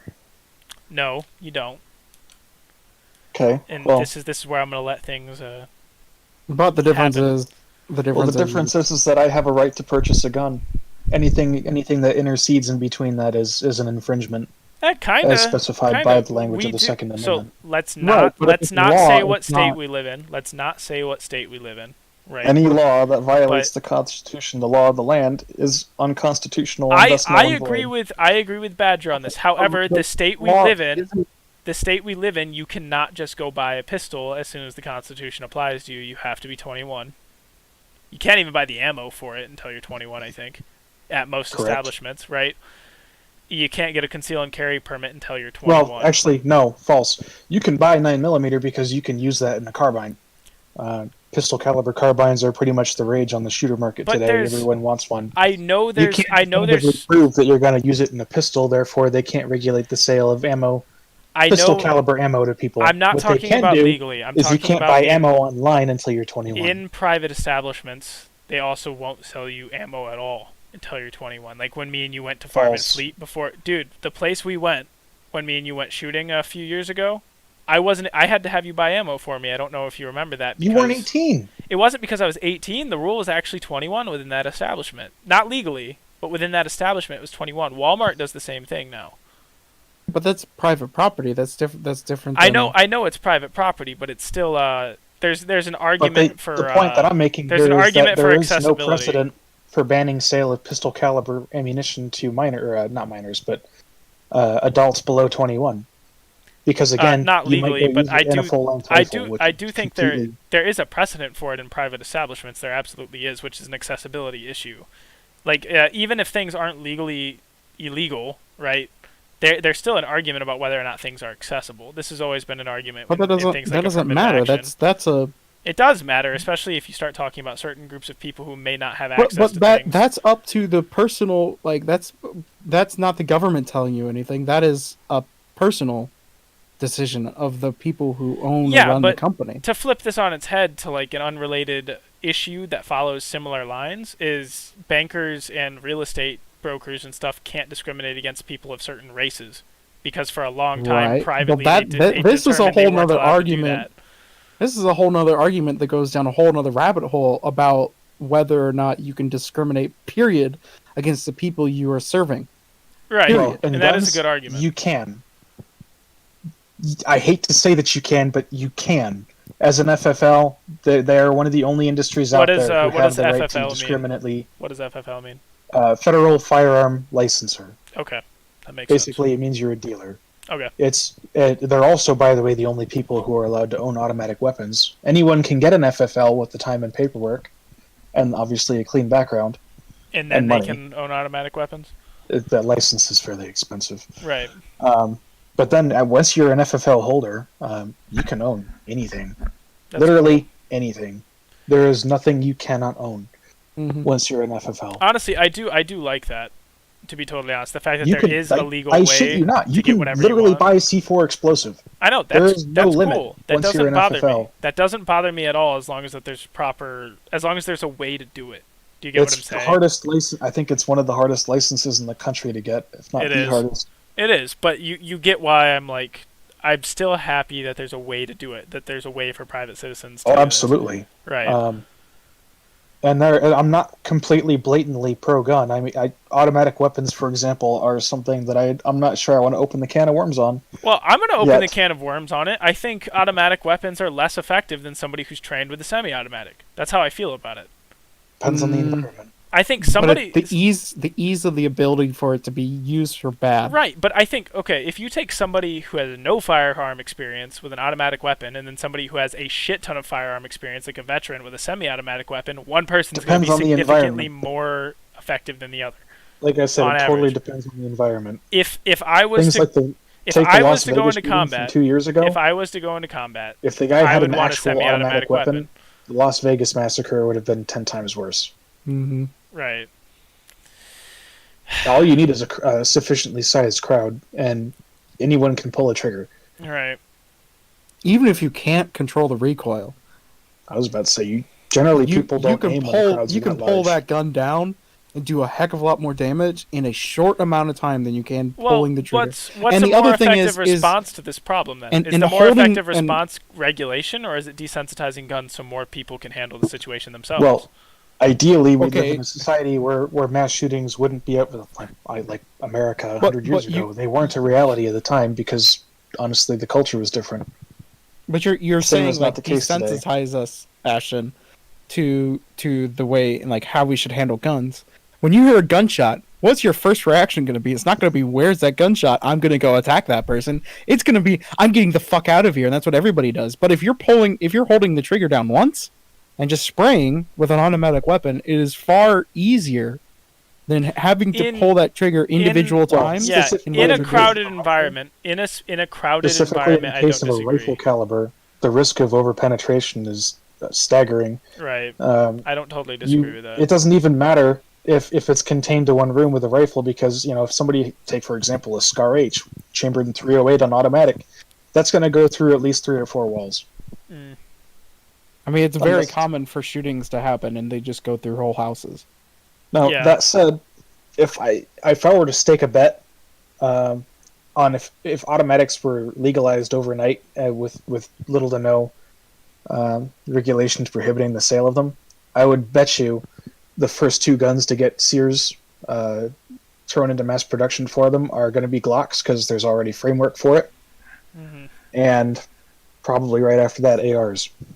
Because they do produce those currently in mass production, right? And they're already there. So ARs something obviously don't get used. ARs are almost never used in armed crime simply because you can't really conceal them. Well, something I wanted to rebuttal to Jake specifically is he was suggesting that if you find yourself in a shooting, your first response should be to get out of there, right? I think that entirely depends on what ordinance I have access to. So if I have my hands, I'm running away. End of story. If I have a gun, if I'm carrying, I'm probably going to try to retaliate instead. Because if I retaliate, that's the most altruistic thing I can do, to be totally honest. Because I become the target. If I'm successful, I'm more likely to stop the shooting in progress, which means they have less kills. No offense. You've never been in that situation. You're saying a hypothetical here. Unless you have the experience in a situation where you are fighting for your life, right? You can only hypothetically say. And most people, even though we have fight or flight, when it comes to gun shooting, will run even if they are armed. I know you can suggest if we were going to play with pure logic here, Ashton, the first thing that anyone who has a carry permit and a gun should be doing is first and foremost taking cover. Yeah, and I don't disagree with that. You take cover and you figure out where they are. Take cover and then figure out where they're coming from. Yeah, and exactly. More importantly, figure out what's behind them. Yeah. So if you do shoot them, you're not shooting whatever's behind them. Correct, because that's the thing that nobody thinks about in fight or flight situations is the people who choose fight, draw and shoot. Right, and they don't always somebody through victim collateral. Yeah. Right. You're just as much of a murderer as the guy that you put down. And this goes back to the argument that we should teach gun safety and shit in schools, personally. That's how I feel about it. I don't think we should be like Switzerland where we issue every private citizen a sidearm, because that is what they do. There are some interesting things about that. They do have like the least amount of gun crime in the entire European Union, I believe, which is interesting. They're all well, the other part about that too that I never got to touch on is the fact that they're completely a citizen soldier empire, not an empire state. And I'm not pro us all. Well, they don't. That means they don't have. You're actually wrong about that, Ashton. They don't have they don't have the least amount of gun crime in the European Union. No, it's saying the Swiss government does not hand out a gun to everyone. Maybe it's not the Swiss. Let me look it up real quick. Well, the Swiss the Swiss, like the Norwegians, although the Norwegians don't have compulsory service, let the soldiers keep their guns without the bolts. Yeah, you can apply to keep the gun at home, but that's about it. One sec, let me see if it's a different government. What they'll do in Norway is the people in the Home Guard are still issued the G3s, and they get to keep the rifle at home. But they, within their home, take the bolt out and lock it in a safe so that the gun is non-functional without the person it was issued to giving consent to its use. We're going down a complete different rabbit hole, but... yeah. Right. I was just telling you because, no, I was, almost certain that Switzerland does not give out a gun to every person, no. Yeah, somebody told me that. I didn't... That's totally very false. That is a frequently asked question according to Google, though, apparently. Does Switzerland give every citizen a gun? No, and permanent. The myth of gun control. What Switzerland does offer, as I believe they offer the opportunity once their service is done to buy the rifle. You can buy your gun, yeah. Okay, I mean, that's still higher than most other European countries, especially if you compare it to places like Britain. I think Britain has some of the most unconstitutional gun laws I've ever heard of. Well, it's not unconstitutional for them. You know what I mean. Had any protections. Compared to the US, speaking, comparatively speaking, it grosses me out a little bit. Yeah. There is just no ability for the British civilian to you also have to remember there's a uniquely disturbing thing about Britain. There are parts of Britain that love weapons, and there are parts of Britain that hate them, like to take them, and hoard them. I understand that. Actually, more looking at the English are the ones that like to control. Mm-hmm. Obviously, they were the imperial power on the Isle, whereas the other parts of Britain, Wales, Ireland, and Scotland, have traditionally always been fighting cultures. They've always fought England every way that they could, and they've always made a habit of rebelling. And I think that's important to remember when we're talking about the United States, because especially when you go out into the rural areas, especially when you go down south, most of the people who are the gun-toting heroes of patriotism, excuse the loaded language there, are descended from those more rebellious groups from Britain. The cultures have kind of they've carried over, but they've settled in different parts of the country, and you can see it in their voting habits. Particularly New England, if you go back and trace their lineage, they're mostly Englishmen up there. The Midwest is mostly German. The South and Southeast is mostly, Scottish. The Irish are everywhere. Parts of French, parts Spanish, but they're and this also is part of the reason for some of the conflicts that came up earlier in our history, but you have particular groups left over from Europe that still hate each other here, and now they don't really know why, other than they've been conditioned to hate regions within our country. Well, something I actually do kind of believe in to a certain extent, just because of the sharp rates in crime. I think police force and capability and gun control should be increased the more population dense an area is, personally. That's how I feel about it. I don't think it should ever be no guns are allowed to anybody. That's not really how I feel about it. But maybe it should be harder to obtain depending on how population dense an area is. The more metropolitan an area is, the harder it should be to obtain guns, especially in major cities and stuff where crime rate is out the fucking window. This is where I'm going to say something that disagrees with with you two, and I'm going to guess most of your audience is going to be like, but it's worth the danger. Protecting that right is worth any danger that it incurs. For me personally, it is absolutely. But what I've come to realize politically over the last little bit of my life, the last year or so, is what works for me doesn't work for everybody else. It just doesn't. That's utopianism. Okay. What works for me, that doesn't give anyone else an excuse to take my shit away from me because they're scared. And I don't totally disagree with that, and that's why I like adding the option. Us having a Confederate system, which I have to say this every fucking time I say a Confederate system. A Confederate system is not referring to the Confederacy from the Civil War, for anybody listening. A Confederate system is the idea that states have individual rights. It's based off of the idea of the Articles of Confederation, when our... you could just say states' rights. Yeah, but it's a specific term. It's based off the Articles of Confederation, which was a pretty badass founding of the country, in my opinion. It's got flaws, don't get me wrong. It's got flaws, but the basis is smart. The only thing that this might shock you, Ashton. I actually agree with Jacob. I don't think you should not be allowed to have guns. I think guns laws should be allowed everywhere. They should be consistent. You think it should be universal, is what you're saying? Yes, Jake. Yes. Whatever they are, they need to be the same everywhere. Should states shouldn't have the ability to determine the gun laws separately from one another? Nobody, in my opinion, we are now anymore. Nobody has the opinion or the right to mess with the Bill of Rights in any state. Those are set in stone for a reason. You respect those as they're written on a federal level. But Badger, I think if you there should be no exceptions to free speech. There should be no exceptions to gun ownership. There should be no exceptions to court representation. If you set a precedent that it has to be blank slated across everything, when the federal government does overstep, it oversteps everywhere. I'm only saying in the terms of the Bill of Rights, Ashton. Okay, so you don't agree with Jake completely because Jake is pro more gun control than you. Correct. Right. Well, yeah. But I am saying that in terms of our interpretation of our literal human rights here in this country, there should be no shades of gray between states. They're written as they are. We need to respect them. Or change them. Exactly. Wait, these are literally, I think there's 27 amendments, that they're set in stone. Anybody who has the option to say, well, we like aspects 1, 2, and 3, but not 4, fuck them. How does Jake feel about that? I don't 100% agree with the way Jacob's stating it. I still think, even though you have the right to bear arms, I still think that even though it says you can bear them, I still think there can be restrictions about the way you bear arms. I guess so.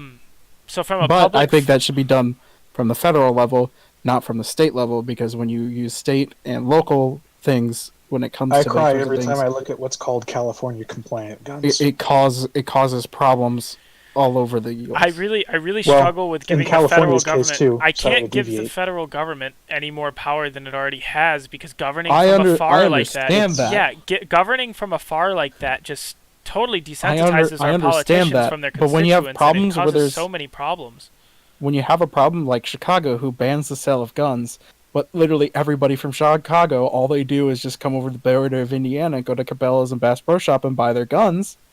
There's a problem there. I understand the problem there, but so what fixes the problem? By the way, fuck Chicago. But yeah, honestly, fuck Chicago. I went to school in Illinois. I'm just saying. I went to school in Illinois, and that city ruins the rest of the fucking state via taxes and other stupid laws and shit. That city ruins the state for everybody else, and they don't have enough voting power to overturn the city, and it's sad. New York. Hello. Yeah, it's exactly like that. Any place with a massive metropolitan area that starts going down a rabbit problem. Hole that I don't know. We're if not we on should go gun down. control anymore. Now. Yeah, not for this episode. Not for this episode. We don't want to go down that rabbit hole. It's just. I mean, this whole episode has literally been on the verge of saying we just need to restructure the way our government runs. Okay, communists. All right, relax. No, we do need to fucking overthrow it and restart, but that's the problem. Shit. I wouldn't say we need to overthrow it. I just say that most of the states need to get together and say, Jesus Christ. This isn't working the way we thought we should work. I am waiting for them to mess up. Yeah, but Jake, I feel like you, and maybe Badger does too, but I feel like you suffer from the, everything would be perfect if I was in charge syndrome. No, that a lot of people suffer from. I'm not saying that. I'm saying that if we redid the way we were doing it and everybody sat down at the table Yeah, but so your way to find something better is through mass dialogue, then? Yes, between our states, between people we elect to go do that for us. I feel like there's enough, not conspiracies. Conspiracy is the wrong word. Corrupt. There's enough corrupt practices within our elected representatives that it's pointless at this point. And I would say that's when a restructuring is the most necessary. And I don't personally want a revolution.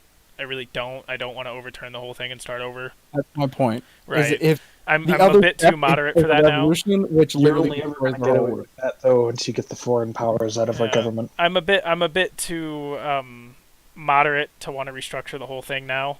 But in general, I do think we are at a point right now where some kind of purification process in our government needs to take place. Purification. He's OP. That's a bad word. That's a bad word. That's a really tainted word. Yeah. All right. In the area. All right. I'm pulling it back. I'm pulling it back. I'm drunk. No, I'll take that one step further. No, we need to get foreign interests out of this government. Okay, I don't agree with. I mean, I do. Pull the plug on it. Pull the plug. Here we go. We're done with the episode. What I was trying to fucking say is if we could institute a system that was less corrupt and actually people were held that more. Was actually pro-American. Maybe pro-American. The way I really look at it is a system in which representatives were held to more responsibility by their constituents would be better. Yeah. And that's what I'm pro more than anything. Purification was a radical. What you're also asking for is a multi-party system instead of two. Yeah, basically. Because they have nothing keeping them honest. Okay, all right. That's after my episode with Lyric, where we talk about some gaming news and stuff, which we're probably going to talk about a lot of Hong Kong stuff. Do either of you want to be present for that, by the way?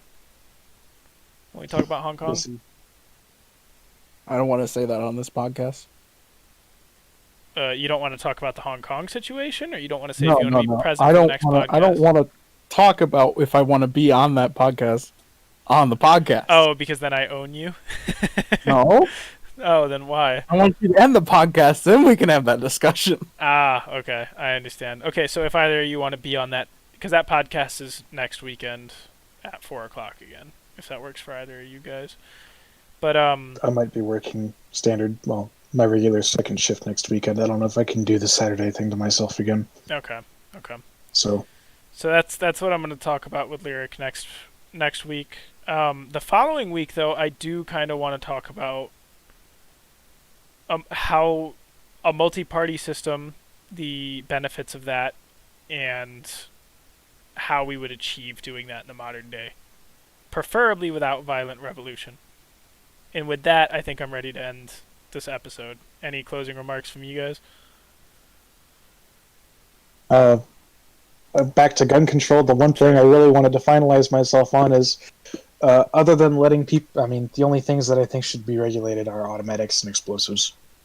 Other than that, you should be able to own anything you want in semi, any capacity magazine that you want in it, any length of barrel that you want on it, any attachments that you want on it. I think the regulation That's my of stance on attachments. that. I think the regulation of attachments is asinine. Personally, Jake, do you have any closing remarks? I would say I agree with most of that statement, but I think when it comes to bump stocks, I would not agree with that. And because that attachment low key changes the fire rate of the weapon. Yeah, not really. It doesn't mechanically change how it works. I see his logic. I know what you're saying, Jacob, and I realize where you're coming performance. From. It changes the performance. It's just something that it's trying to accomplish one goal that we already have got rid of before. Right. So the problem with regulating bump stocks is, it's not nearly as accurate as actual full auto because the whole gun is actually moving backwards in your hands. Well, I would say the big problem with regulating bump stocks is the fact that you're trying to cause destruction. I don't disagree, Jacob. The problem with regulating bump stocks is the fact that you can recreate those on your own so easily it's not even funny. You don't need a bump stock. Exactly. You can bump fire any gun without a bump stock. Using the recoil of the weapon. That's how I feel about it. So I think it's a redundant regulation. It's a redundant regulation. You don't see it with ARs too often for two reasons. One, the triggers are incredibly stiff on military spec triggers. And two, the gun doesn't really have enough recoil to effectively do it without any sort of mechanical leverage. Mini 14s, on the other hand, are incredibly easy to pump fire.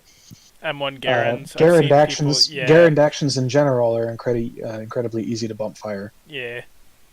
Some shotguns are designed for slam fire as a feature. Most semi-automatic battle rifles that aren't ARs are pretty easy to bump fire, as far as I can tell. Yeah. I actually will give an exception for HKG3 design. Those have incredibly stiff trigger pulls, I think around 12 pounds. Yeah, that's for sure. Yeah, that's crazy. And they did that for drop safety. You can drop those things from ridiculous heights and they'll never go off because the triggers are so stiff on those, and that's the reason that they are that way. But that gun has such a stiff trigger pull, I could be convinced that it's much harder to bump fire than anything else pretty much on the market. Well, I would say the best way to regulate who can bump fire their weapons is to sell guns standard with a way heavier trigger pull, and maybe you need some kind of licensing for a lighter weight trigger pull. Okay. That's asinine. We just said that regulating attachments is asinine. That's dumb. I'm sorry. I'm just saying it fixes the problem. It fixes the problem. That's all. Not really. I was just saying I don't like. You're directly infringing on competition shooters there, Ashton. Okay. Yeah. Okay. I'm sorry. Well, that's literally in marksmanship matches. When you're all lined up at different ranges shooting at targets trying to go for bullseyes, people need hair triggers, honestly, to be able to compete at peak performance. And I don't want to live in a society like Britain's where you can only have access to certain firearms if you're competing, because that is just stupid. Well, the other thing that kind of ties into that too is, if in the interest of public safety, how does a hair trigger really stop somebody? Honestly, I understand. Okay. The only people who know about hair triggers are the ones that aren't going to commit a mass shooting. Right. All right. So, from either of you guys, any more closing remarks? Not really. Okay. Thanks for coming on the podcast for the first time, Jake. I appreciate it. And as always, Badger, thanks for being here. All right. With that, let's end this one.